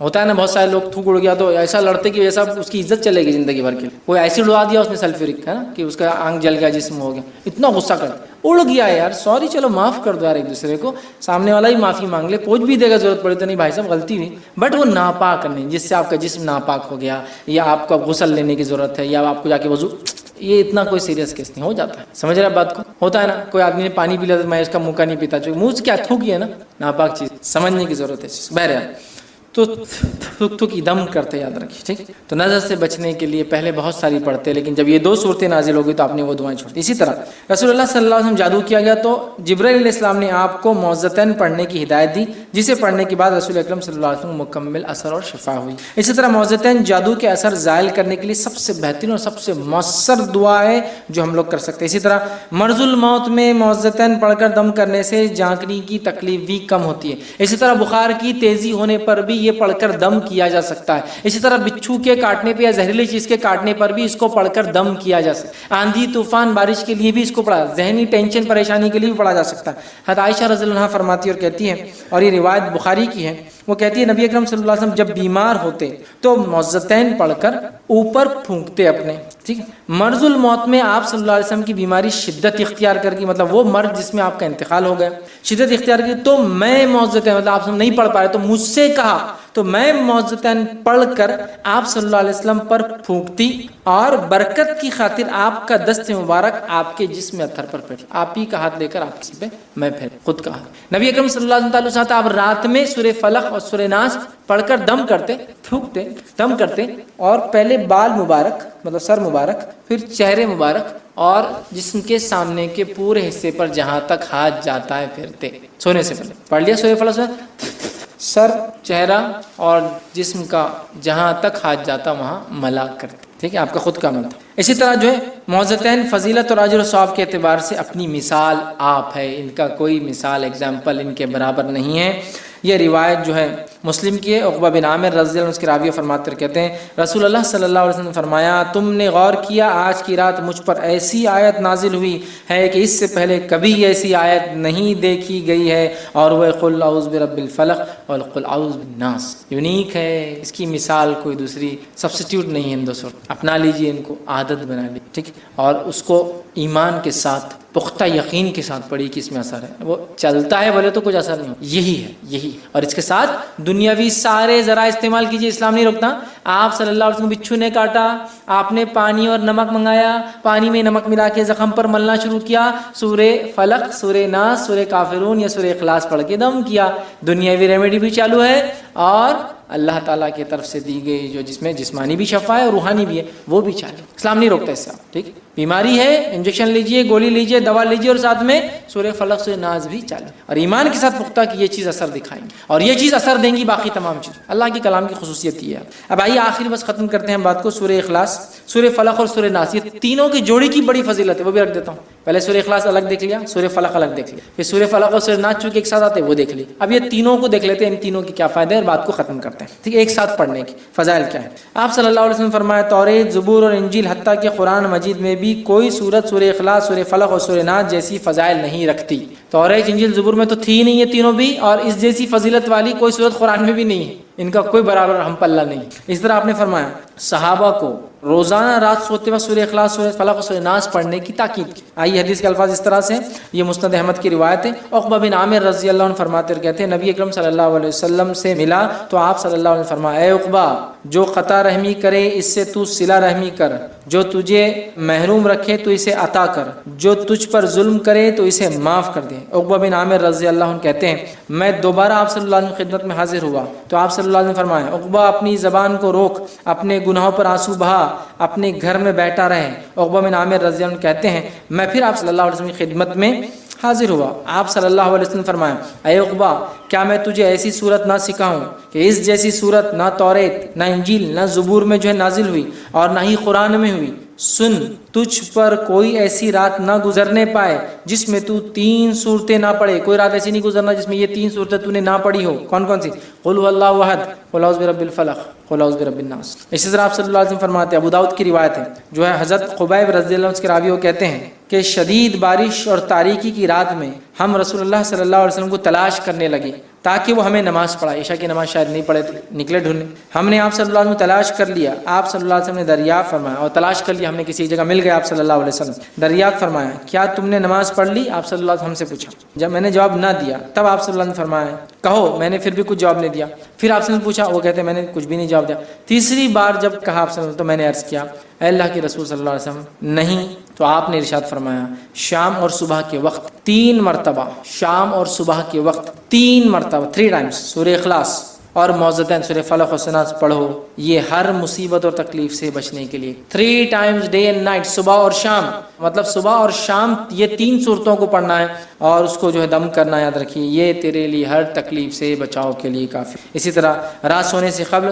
سورہ اخلاص سورہ فلق و ناس پڑھنا اور دونوں ہتھیلیوں پہ تھوکنا اور سارے جسم پر پھیرنا مسنون ہے۔ بخاری کی روایت ہے، عائشہ رضی اللہ عنہا فرماتی ہے نبی اکرم صلی اللہ علیہ وسلم رات کے وقت جب سونے کے لیے بستر پر تشریف لاتے تو اپنی دونوں ہتھیلیوں کو اکٹھا کرتے، ان پر پھونک مارتے، قل اللہ احد، قل اعوذ برب الفلق، قل اعوذ برب الناس پڑھتے، پھر اپنے جسم مبارک پر جہاں ہو سکتا دونوں ہتھیلیاں پھیرتے، پہلے سر مبارک پر، پھر چہرے مبارک پر، پھر سامنے بدن پر پھیرتے، اور آپ صلی اللہ علیہ وسلم یہ عمل 3 مرتبہ کرتے سونے سے پہلے 3 ٹائمز، صبح اور شام 3 وقت کرنا ہے، سونے سے پہلے 3 وقت کرنا ہے، مطلب تھوک کر 3 بار جو ہے اس کو ملنا ہے۔ آپ صلی اللہ علیہ وسلم یہ عمل 3 بار کرتے ہیں، ٹھیک ہے، اور تمام قسم کے شیطانی شر، فتنوں، وسوسے اور دیگر مصائب اور آلام سے اللہ کی پناہ طلب کرنے کے لیے سورہ اخلاص اور سورہ فلق اور سورہ ناس یہ بہترین صورتیں ہیں اندر کی۔ تو ان صورتوں کی بڑی فضیلت ہے، یہ وہ چند صورتیں تھیں جو قرآنی صورتیں جن کے فضائل اللہ کے رسول صلی اللہ علیہ وسلم سے، اور کچھ کے سورہ فاتحہ وغیرہ تو قرآن میں اس کے فضائل آتے ہیں، ٹھیک ہے. تو ہم نے دیکھی بہرحال فضائل کو لے کر ہم جو ہے، ہو سکتا کچھ صورتیں یقیناً مجھ سے چھوٹی ہوں، پوری میں نہیں لے پایا ہوں، لیکن جو بہتر تھی، جو مجھے ملی، جو آسانی سے مل گئی، میں نے وہ تمام رکھی. ان باتوں سے جو باتیں ہمیں سیکھنے کو ملی یہ ہے، جو ثابت شدہ فضائل ہے میرے بہنوں اور بھائیوں، اسی پہ عمل کریں. ان نیسیسری کریٹ نہ کرے فضائل، ان نیسیسری اپنے دل سے ایجاد نہ کرے، جیسا آج کل ہو رہا ہے. فضائل ہم خود بنا رہے ہیں، خود ایجاد کر رہے ہیں، خود عمل کر رہے ہیں، خود پھیلا رہے ہیں. اس معاملے میں بڑی احتیاط کریں. اللہ کی کتاب اللہ نے نازل کی تو اس کا استعمال کا طریقہ بھی اپنے نبی کے ذریعے بتا دیا کیسے کیسے کرنا ہے. ویسے تو سارا قرآن وَنُنَزِّلُ مِنَ الْقُرْآنِ مَا هُوَ شِفَاءٌ وَرَحْمَةٌ، پورا قرآن علاج ہے، پورا قرآن شفا ہے. لیکن جب آپ مخصوص بات کرتے ہیں تو وہ ثابت ہونا ضروری ہے. مخصوص جب کر رہے ہیں تو ثابت ہونا ضروری ہے. تو لہٰذا قرآن کی جو صورتوں کی فضائل ہے پہلے ہم اس کو معلوم کریں، پھر عمل کریں. کہ ایسا نہ ہو اپنی ساری زندگی من گھڑت فضائل کو ثابت کر کے عمل کرتے رہیں اور آخرت میں جانے کے بعد ہمیں قرآن پڑھنے کا ثواب نہیں بلکہ اس کو اپنے ڈھنگ سے پڑھنے اور اپنے ڈھنگ سے فضائل ایجاد کرنے کے لیے گناہ مل جائے. چونکہ اگر ہم یہ کہتے ہیں قرآن کی صورت کی یہ فضیلت ہے جو قرآن اور حدیث میں ثابت نہیں ہے، تو وہ ہم یہ بول رہے ہیں کہ نعوذ باللہ نبی اکرم صلی اللہ علیہ وسلم کی بات نہیں پتہ چلی تھی، ہم کو پتہ چل گئی. اگر ہم یہ کہہ رہے ہیں کہ قرآن اور حدیث کی یہ فضیلت ہے تو نعوذ باللہ نبی اکرم صلی اللہ علیہ وسلم صحابہ کو نہیں بتایا وہ بات اور ہم تک وہ پہنچ گئی، مطلب آپ نے چھپا لیا. جو بات صحابہ کو نہیں پتا سکی وہ ہم کو پتہ چلی. تو یہ ہو جاتا ہے. ایسا کچھ لوگ حروف مقطعات کی اپنی فضیلت ایجاد کرتے ہیں، وہ الفاظ قرآن کے لیکن ان کی فضیلت ثابت، وہ الفاظ نہیں جس کی ثابت ہے. یاد رکھیں، سمجھ رہے ہیں بات کو. تو لہٰذا یہ بڑی اہم ضرورت ہے وقت کی کہ ہم قرآن و سنت کو اسی مطابق عمل کریں جیسا قرآن و سنت نے بتایا ہو. تو یہ چند فضائل جو میں نے بہتر سمجھے، جو مجھے ملے، آپ کے سامنے میں نے رکھے. یقیناً میں دعویٰ نہیں کرتا ہوں کہ یہی فضائل ہے، اس کے علاوہ بھی کچھ صورتیں ہو سکتا ہے جو مجھ سے چوک گئی ہو. آپ بہرحال دیکھیے، اگر وہ صحیح حدیث سے ثابت ہے تو بہرحال عمل کرنے میں انشاءاللہ عزیز کوئی حرج نہیں ہے. میں اسی پر اپنی بات کو ختم کروں گا. اللہ رب العزت سے دعا ہے کہ اللہ سبحانہ تعالیٰ ہمیں اپنی کتاب کا جو پڑھنے والا بنائے، ہمیں اپنی کتاب پر جو عمل کرنے والا بنائے، ہماری زندگیوں کو جیتا جاگتا قرآن کا نمونہ بنا دے. جب تک ہمیں زندہ رکھے، اسلام اور ایمان پر زندہ رکھے. تمام قرآن کے فضائل ہمیں حاصل کرنے کی توفیق عطا فرمائے. جب بھی ہمارا خاتمہ ہو، ایمان پر ہمارا خاتمہ ہو. کوئی بات اگر اس درس سے نہ سمجھو، کوئی سوال تو پوچھ. کسی نے سوال کیا رات میں جو سورہ پڑھنا ہے وہ پڑھنے کے بعد یا پہلے جو ٹی وی پروگرامز دیکھے جاتے ہیں ان کے بارے میں کیا حکم ہے؟ کسی نے سوال کیا کہ رات میں جو سورہ پڑھنا ہے وہ تو پڑھنا ہے، لیکن پڑھنے کے بعد یا پہلے جو ٹی وی پروگرامز دیکھے جاتے ہیں، مطلب گولی مطلب جو کھا رہے ہیں اس کا اینٹی ڈوٹ بھی ہم لوگ لے ہی لیتے ہیں، مطلب میڈیسن کے ساتھ ساتھ اس کا رد بھی، مطلب ادھر دوا کھائی ادھر زہر کھایا. تو صحیح سوال ہے کہ چلیے مطلب پکچر دیکھ رہے، چلو اب سورہ فلق سورہ ناس پڑھ کے جو ہے تھوڑا سا وہ کرتے. تو آپ خود شیطانی چنگل میں پھنسے ہوئے ہیں. اب کیا آپ کو سورہ فلق اور سورہ ناس بینیفٹ دیں گا؟ نیچرل چیز ہے. ٹی وی ہو یا پھر آج کے زمانے میں اسکرینس ہو، چاہے وہ جس کو ہم کہیں گے موبائل کی شکل میں ہو یا دوسری اور، چونکہ آج کل ٹی وی ایک میڈیم نہیں رہا جس سے ہم انٹرٹین ہوتے ہیں یا ویو کرتے ہیں، جس کو بہت سارے ذرائع ہیں آج کل. تو ان تمام کو میں اس میں انکلوڈ کروں گا. ان کا صحیح استعمال بہت زیادہ ضروری ہے. تو ظاہر سی بات ہے ایک مومن جو اللہ رب العزت کے قریب رہنا چاہتا ہے، اللہ رب العزت کو جب آواز دے چاہتا ہے کہ اس کا رب اس کو رسپونڈ کرے اس کی آواز کو، تو اسے چاہیے کہ جو جس چیز سے اس کا رب ناراض ہوتا ہے ان کاموں کو معصیت اور گناہ کے ترک کرے، چھڑا رکھے. کوئی ایسی چیز ہو جو واقعی میں T V per as a documentary, as a information یا انفارمیشن ٹیکنالوجی سے ریلیٹڈ، سائنٹیفک ڈسکوریز سے ریلیٹڈ، ہسٹری سے ریلیٹڈ ہوتی ہے تو انشاءاللہ عزیز کوئی حرج نہیں. ضرورت پڑنے پر اس میں نیوز بھی انکلوڈ کی جا سکتی ہے. میں گیمز کو اس میں انکلوڈ نہیں کرتا ہوں، کھیلو آپ، ٹھیک ہے، وہ الگ بات ہے. تو آپ دیکھ سکتے ہیں، اس کو دیکھیے اور اس سے فائدے اٹھائیے. ایون اسکالرس کے تقریریں وغیرہ بھی اس میں، وہ بھی اس میں شامل ہے. ظاہر سی بات. تو جو حلال چیز ہے وہ تو بالکل کیجیے، لیکن صحیح بات ہے جو انسان خود شیطان کو دعوت دیتا ہے اور پھر موعظتین پڑھتا ہے، پھر اللہ سے پناہ مانگتا ہے، تو کیسے اس کو، مطلب دوا بھی اور زہر ایک ساتھ چل رہا ہے، تو وہ تو بہرحال بالکل نہیں ہوں گا. تو لہٰذا میں گزارش کروں گا کہ اس چیز کو ہم کنٹرول کریں، ورنہ کیا ہوتا ہے اللہ تعالیٰ کی مدد ہم تک نہیں آتی. اور حدیث میں واضح الفاظ ہیں، جو شخص یہ چاہتا ہے کہ اللہ مصیبت میں اس کی مدد کرے، اسے چاہیے خوشحالی میں وہ اللہ کی اطاعت کرے. آج سب کچھ ہے، فزیکل فٹ ہوں، مال دولت سب کچھ ہے، جان پہچان اثر رسوخ، اب اللہ کی عبادت کروں، اس کو ناراض نہ کروں، یہ اصل ہے. جب میں مصیبت میں جاؤں گا تو میرا رب میرے کو رسپونڈ کرے گا. حدیث میں نا اللہ کے رسول صلی اللہ علیہ وسلم نے عبداللہ ابن عباس رضی اللہ عنہ چھوٹے تھے، اونٹ پر سوار تھے، تو کہا اے بچے خوشحالی میں اللہ کو یاد رکھنا، وہ تنگ دستی میں تجھے یاد رکھ. جب سب کچھ ہے جب یاد رکھنا، تو جب کچھ بھی نہیں رہے گا جب اللہ یاد کریں گا. تو ظاہر سی بات ہے ہم اچھے خوشحال ہیں نا، تو اس زمانے میں اللہ کو خوب یاد کیجیے. جب بدحال ہوں گے انشاءاللہ اللہ تعالیٰ بہت جلدی ہماری مدد. سمجھ رہے ہیں بات کو؟ تو ظاہر سی بات ہے ٹی وی وغیرہ خوشحالی کی علامت ہے نا، پیسہ جو بھی تو آپ نے، تو ظاہر سی بات ہے اس کو صحیح استعمال کرے تو انشاءاللہ تنگ دستی میں رب العزت انشاءاللہ ہماری مدد کرے گا. لیکن آج تو یہ بھی خوشحالی کی علامت بھی نہیں ٹی وی. میں نے دیکھا لوگ ادھار لے کے جھوپڑی میں لا کے لگاتے ہیں، 4,000 کی اینٹینا اور 4-5,000 کی ٹی وی.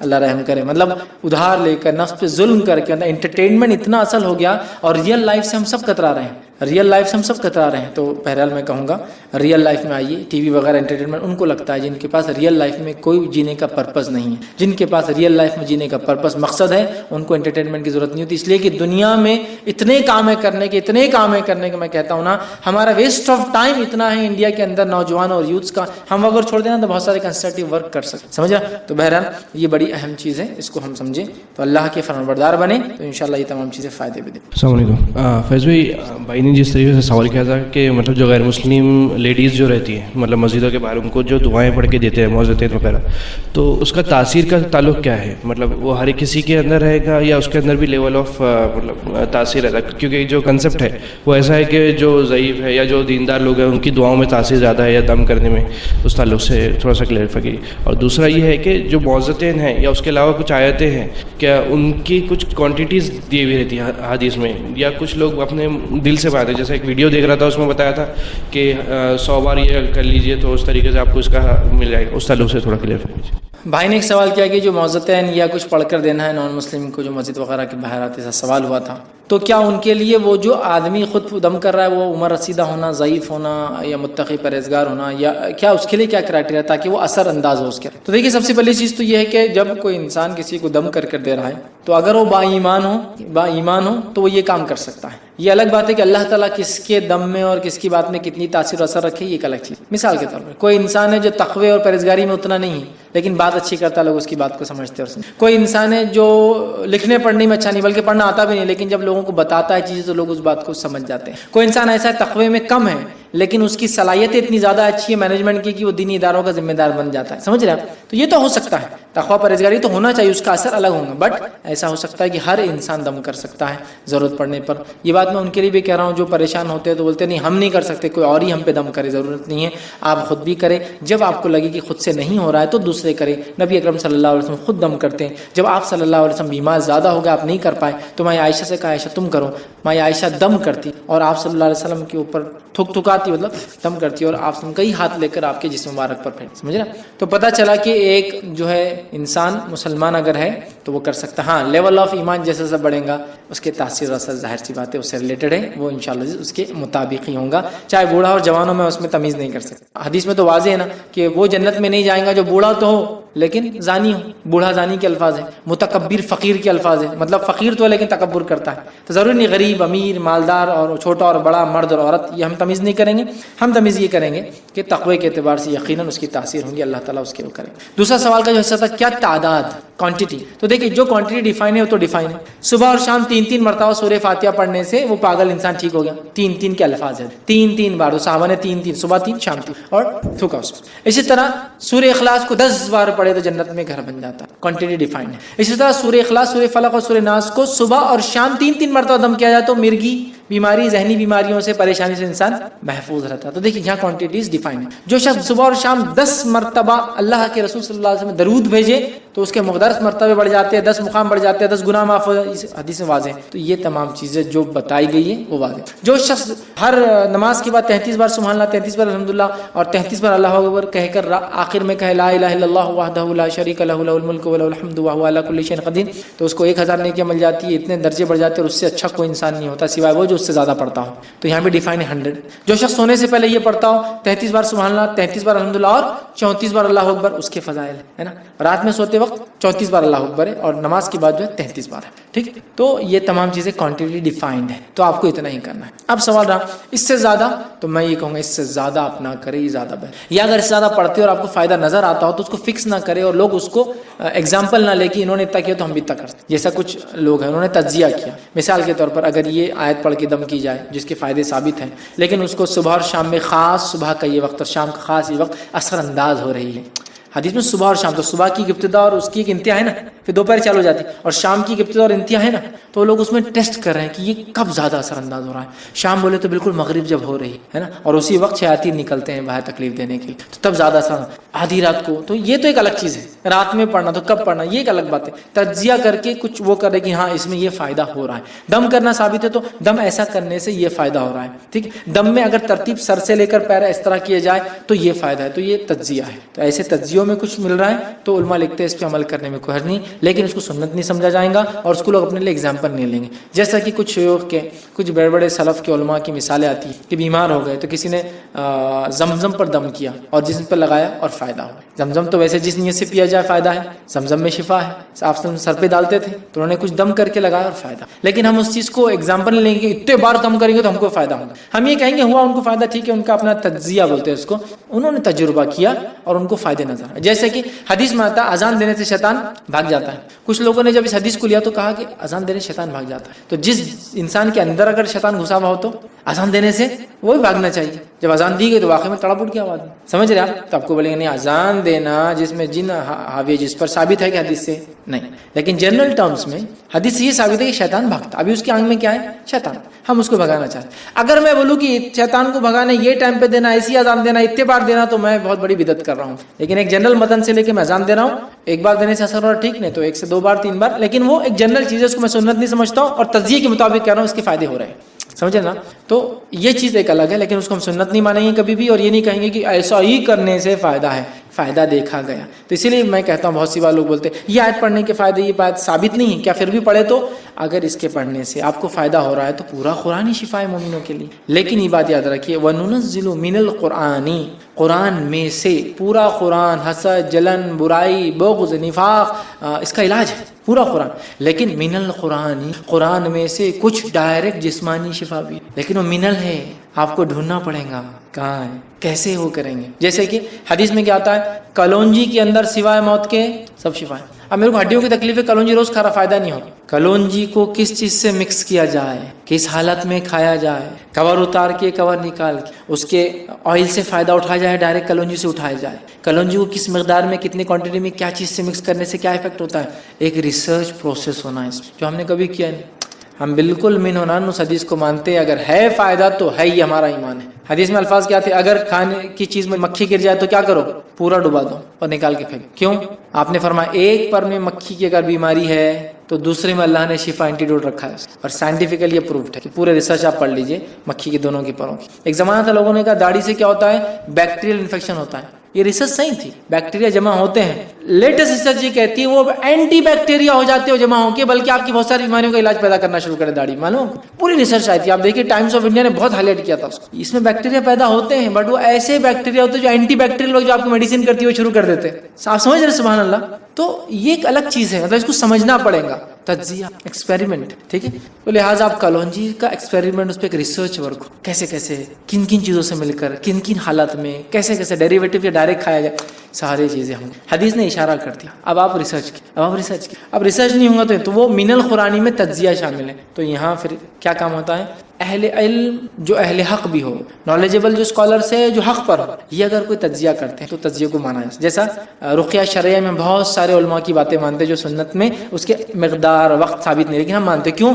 علماء اہل علم ہے, دوسرا اہل حق بھی ہے. باطل علماء نہیں ہے کہ علم تو ہے لیکن باطل لوگ, تو ان کے تجزیہ ایکسپیریمنٹ کو لے کر ہم یہ نہیں کہتے سنت, لیکن ہم لے کر عمل کریں. تو یہ کرنے کا جواز وہ من القرآنی سے ہم لے سکتے ہیں, قرآن میں سے. تو بھائی یہ آیت کا ماشاءاللہ یہ فیکٹ ہو رہا ہے, جیسا کہ جن حاوی ہے تو اس کو کیا کریں, دعوت دے رہے. کیسا سورہ جن کے اندر جس طرح سے نبی اکرم سے واقع ہو, تو وہ جنوں کو دعوت جاتی. آپ کو بولیں گے آپ نے پڑھا کیا, یہ نہیں پڑھا, لیکن اب ایک جن حاوی ہے, اس کو ہم جنوں کا واقعہ قرآن سے بتا رہے. دیکھو تمہارے جیسے لوگ تھے, وہ گئے تھے اور ایمان لائے تھے, تم کیوں ایسے, سمجھ؟ ان کو جنوں کے اور جادوگروں کے واقعہ سنا رہے قرآن کے, جس سے دل ملا جا رہا ہو, سمجھ رہے.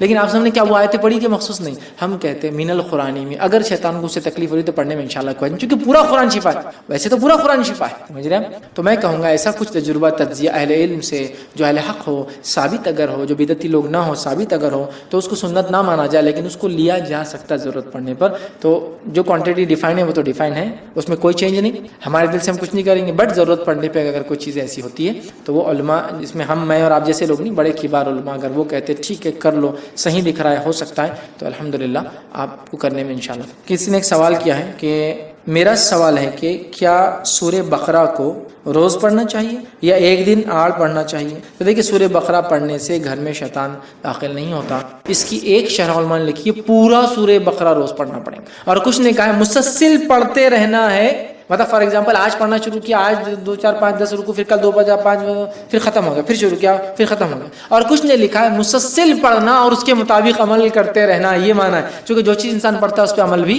کرتا ہے. حضرت ابوبکر رضی اللہ عنہ کا قول جو ہے وہ کہتے ہیں کہ سورہ بقرہ مجھے یاد نہیں. کیونکہ آپ کو ایسا لگتا ہے واقعی میں حضرت ابوبکر کا حافظہ کمزور ہوگا, یاد نہیں ہو رہی سورہ بقرہ. نہیں, مطلب یہ اس میں اتنے احکامات ہیں میں آگے ہی نہیں بڑھ پا رہا. صحابہ عمل کرتے تھے نا جیسے جیسے پڑھتے تھے, تو میں یاد ہی نہیں کروں. چونکہ علماء لکھتے ہیں اس میں 1000 احکامات, 1000. اس کا مطلب یہ پڑھو بھی عمل بھی کرو. جب زندگی میں اسلام آ جائے گا سورہ بقرہ سے تو شیطان کو آپ جگہ ہی نہیں دے رہے نا. بٹ آپ پڑھ کے دم بھی کر سکتے. تو آپ کو کچھ علماء نے کہا روز, کچھ نے کہا مسلسل ایک سائیکل چل رہی ہے, اور کچھ نے کہا اس کا معنی ہے پڑھو اور عمل میں لاؤ, یہ اس کا اصل معنی ہے. بہرحال تینوں بھی معنی لے لیجیے. آپ روز بھی پڑھ سکتے تو پڑھیے, روز نہیں پڑھ سکتے تو کچھ پارٹ روز کنٹینیو چالو رکھیے, اور اس کے ساتھ ساتھ اس پہ اپنی زندگی کو ڈھالنے کی کوشش کریں. انشاءاللہ یہ اس کا معنی ہو سکتا ہے. السلام علیکم. یہ شام کے وقت جو مسجد کے پاس جو غیر مسلم آتے تو ان کو ایک عالم صاحب نے بولے رات میں نہیں آنا, عصر کے بعد آنا, اور رات میں بچوں کو نہیں نکالنا. تو اس میں کوئی شیاطین کا, اور وہ جو گلاس میں پھونکنا ہے لباب پانی میں, تو وہ پھونکنا بہتر ہے بچے کو, یا ہاتھ پہ پھونک کر بچے کے جسم پر گھمانا اگر بچہ ہے تو؟ بھائی نے سوال کیا کہ جو دم کرنا ہے اس کے تعلق سے کسی نے کہا کہ مغرب کے بعد نہیں, مغرب سے پہلے لانا چاہیے. تو دیکھیے حدیث میں واضح الفاظ ہے, مغرب کے وقت اپنے بچوں کو گھر میں لے لیا. مغرب کے وقت, بعد میں نکل سکتے بچے بھائی, کیونکہ حدیث میں آتا بچے رات میں بھی عشاء کے لیے آتے تھے نا مسجد میں. تو مغرب کے وقت اپنے بچوں کو اور جانوروں کو گھر میں لے لو, اس لیے کہ اس وقت شیاطین نکلتے ہیں. تو وہ نکلنے کا ٹائم ہے, بعد میں جا سکتے. مغرب ہو گئی ایک بار تو آپ نکل سکتے, چونکہ عشاء میں لوگ آتے تھے, تہجد میں مسجد نبی میں آئے گا, اسے پتا چلا رات میں آ سکتے, بچے بھی آتے تھے. تو مغرب کے وقت بس وہ وقت ہے, اس کے بعد نہیں, بعد میں نکل سکتے آپ. تو لہٰذا اگر کوئی بڑا مغرب کے وقت اوائڈ کرو بچوں کو باہر نکالنا تو صحیح بات ہے. لیکن اگر بچہ نکل کے مسجد جاتا ہے تو اس میں کوئی مسئلہ نہیں. لیکن ان نیسری باہر جانا, کھیلنا اکیلے میدانوں میں, ویران جگہوں پر بالکل ٹھیک نہیں ہے. آپ نے ایسے کئی اموات سنے ہوں گے بچوں کے, جہاں بچہ اکیلا تھا مغرب کے وقت نکلا اور بعد میں پانی میں ڈوب کر مر گیا, کہیں لٹکا ہوا ملا اور ان آئیڈینٹیفائڈ ڈیتھ ہو گئی, کچھ بھی نہیں پتا چلا. چونکہ ہو سکتا اس پہ نہیں, سامنے والے پہ شیطان نے اثر کیا بڑا جس نے اس کو ایسا کرنے لگا تھا. یہ ٹائم پہ شیطانی اثر بڑھ جاتا. ٹھیک ہے, تو بہرحال اس اعتبار سے کوئی کہیں مغرب کے وقت نہ لاؤ تو ٹھیک ہے, مغرب کے بعد بہرحال لایا جا سکتا, مسئلہ نہیں. اور یہ بات ہم عمومی جانتے ہیں کہ رات میں بری ایکٹیویٹیز زیادہ ہوتی, جن اور شیاطین کھل جاتے ہیں, اور اکثر برائیاں کسی بھی علاقے میں دن میں اتنی نہیں ہوتی جتنی رات میں ہوتی. تو وہ سینس میں ایک جنرل الگ بات ہے, لیکن کوئی کہ نہیں رات میں ہوتا ہی نہیں, ایسا نہیں. مغرب کا وقت ہے جو حدیث کے اندر ڈیفائنڈ ہے. سوال کا دوسرا حصہ تھا بچوں کو جو دم کرنا ہے وہ ہاتھ سے کرنا ہے یا گلاس میں دم کر دینا. دیکھیے جو سب سے ثابت شدہ سنت مسنون طریقہ ہے, یا تو خود کرے یا تو دوسرا کوئی دم کرے, پانی پر نہیں. کیا جا سکتا ہے, وہ بھی جواز ہے, لیکن سب سے اہم چیز ہے کہ اگر فزیکلی بچہ ہے تو پانی کی ضرورت نہیں. کیا کرے, فزیکل دم کر, یوں کر کے ہاتھ یا کر کے کر سکتے ہیں. نبی اکرم صلی اللہ علیہ وسلم کا چھوٹا بچہ لایا گیا, آپ سفر پہ تھے, ایک عورت گود میں لائی اور کہا کہ اللہ کے اس فیٹس آتے ہیں, اس پہ کوئی اثر ہے. نبی اکرم صلی اللہ علیہ وسلم نے سورہ فلق سورہ ناس پڑھی, منہ کھولا اور منہ میں اس کے تھوکا, اور وہ بچہ اچھا ہو گیا. چھوٹا بچہ ڈائریکٹ بلو کیا بچے کو. ٹھیک ہے, تو آپ یہ بھی کر سکتے. تو ڈائریکٹ زیادہ ثابت شدہ, تو بچے کو آپ نے لیا, ڈائریکٹ کیجیے, کر کے ڈائریکٹ کیجیے, ڈائریکٹ کر سکتے ہیں, ملیے, وہ کیجیے, یہ ڈائریکٹ اچھا ہے. اب آدمی نہیں ہے یا بعد میں نہیں آ سکتا تو آپ پانی پر بھی کر سکتے ہیں, جس کو بعد میں استعمال کریں, دھلائے, منہ دھلائے, وضو کرائے, چھوٹا بچہ تو غسل کرائے, یہ بھی انشاءاللہ کیا ہے. تو پانی میں بھی آپ دم کر سکتے ہیں, لیکن اصل جو زیادہ اچھا اور مسنون ہے فزیکل کر دینا جب سامنے ہو, ٹھیک ہے, وہ زیادہ انشاءاللہ بہتر ہے. نہ ہو تو پھر پانی پر بھی کر کے دیا جانے کے جواز الحمدللہ اس کے ملتے ہیں. کسی نے سوال کیا کالج اور ٹیوشن سے 2-3 ٹائم کی نماز چھوٹ جاتی ہے تو کیا 3 کے قضا نماز پڑھ سکتے ہیں؟ تو دیکھیے اگر آپ ٹیوشن یا کالج جاتے ہیں تو کوشش یہ کریں کہ آپ 2-3 ٹائم بہت زیادہ ہو جاتا ہے, آپ نمازوں کو وہاں پڑھ لیں. جیسا مثال کے طور پر میں ایگزامپل آپ کو دوں, فجر تو ظاہر سی بات ہے اتنا صبح تو کچھ بھی نہیں رہتا, فجر پڑھ کے آپ جا سکتے. جہاں تک ظہر کا معاملہ ہے تو انٹرول, ریسیس یا کچھ نہ کچھ ہوتا ہی ہوگا. آج کل کالجز میں لیڈیز کے ٹوائلٹس اور باتھ رومس, واش روم سب الگ ہوتے ہیں. آرام سے جائیے, وضو وغیرہ کیجیے وہاں, اور وہاں نماز کہیں بھی آپ پڑھ سکتے ہیں. احتیاط یہ رہیں گی کہ ایسی جگہ پڑھیے, یا تو اگر مسلم زیادہ ہے تو اسٹوڈنٹ ڈیمانڈ کرے کہ بھائی ایک نماز کی جگہ بنا دی جائے تو وہاں پڑھیے. اگر ویسا کچھ نہیں ہے تو آپ بیٹھ کر کسی ایسی جگہ پڑھیے, کوئی چیز آڑ ہو اور اس کے پیچھے آپ پڑھ لیں, یا پھر 2-4 سہیلیاں سامنے بیٹھ جائے, ایک سہیلی پیچھے نماز پڑھ لے, اس کے بعد دوسری پڑھ لے, کیونکہ جماعت سے تو پڑھنا نہیں لیڈیز کو, اور ان کی نماز بھی ہو جائے, سامنے جانے والے کو پیچھے کچھ دکھتا نہیں کیا ہو رہا ہے, تو بیٹھ کر نماز پڑھ لے. لیکن یہ اجازت تو نہیں دی جائیں گی کہ 2-3 ٹائم کی نماز کنٹینیوس قضا ہو, نہیں, اس لیے کہ 2 نمازوں کو بنا کسی شرعی عذر کے ملانا ہے گناہ کبیرہ ہے, ریزن نہ ہو آپ ملا رہے ہیں. تو لہٰذا ظہر آپ کی ہو گئی, رہا اثر کا معاملہ, اس کے لیے بھی آپ ٹائم نکال سکتے ہیں, 5 منٹ, 2 منٹ, 3 منٹ, 10 منٹ کا کام ہے یہ, میں سمجھتا ہوں بہت بڑا مسئلہ نہیں ہے. تو بہرحال آپ کو ایڈجسٹمنٹ کرنا ہوگا نمازوں کا، مطلب پیریڈس کو کچھ نہ کچھ ایڈجسٹ کر کے، لیکن ہم یہ نہیں بول سکتے کہ آپ مسلسل لگاتار سالوں سال تک نمازوں کو اس طرح کرتے. لیکن یہ بڑی افسوس کی بات ہے ہمارے ہندوستانی ماحول میں، مسلم ہو یا غیر مسلم کو تو نماز وغیرہ ہماری پتہ نہیں، لیکن مسلم ٹیوشنز اور کالجز نے بھی ہمارے مسلم بچوں کے لیے کوئی انتظام نہیں کیا ہے. تو مسلم اسٹوڈنٹس ڈیمانڈ کریٹ کریں، اور ڈیمانڈ تب لوگ مانتے ہیں جب تعداد ہو. اب 2 لوگ نماز پڑھتے اور 100 کی کلاس ہے، پورے مسلمان بیٹھے ہیں، تو 98 جب بیٹھے تو وہ کیوں نماز کو ٹائم دیں؟ جب 98 ڈیمانڈ کرے کہ ہم کو جانا ہے اب، تو وہ بھی بولیں گے چلو 15 منٹس نماز کے آپ کے فری ہے. تو بہرحال وہ کریں، لیکن کنٹینیوسلی اتنے لمبے عرصے تک نماز چھوڑنے کی اجازت نہیں آ سکتی. السلام علیکم فیض بھائی، سوال ٹاپک سے ہٹ کے تھوڑا، کچھ سائٹس ہے جس میں مطلب انویسٹمنٹ کرنا ہوتا ہے اور وہ ایڈ کلکنگ جو ہے تو دیتے ہیں، مطلب کچھ لوگ جو ہے تو سائڈ بزنس جو بول کر جو ہے تو اس کو کرتے ہیں، مطلب اس میں کچھ انویسٹمنٹ کرنا ہوتا ہے پھر وہ ایڈ کلکنگ روز دیتے ہیں.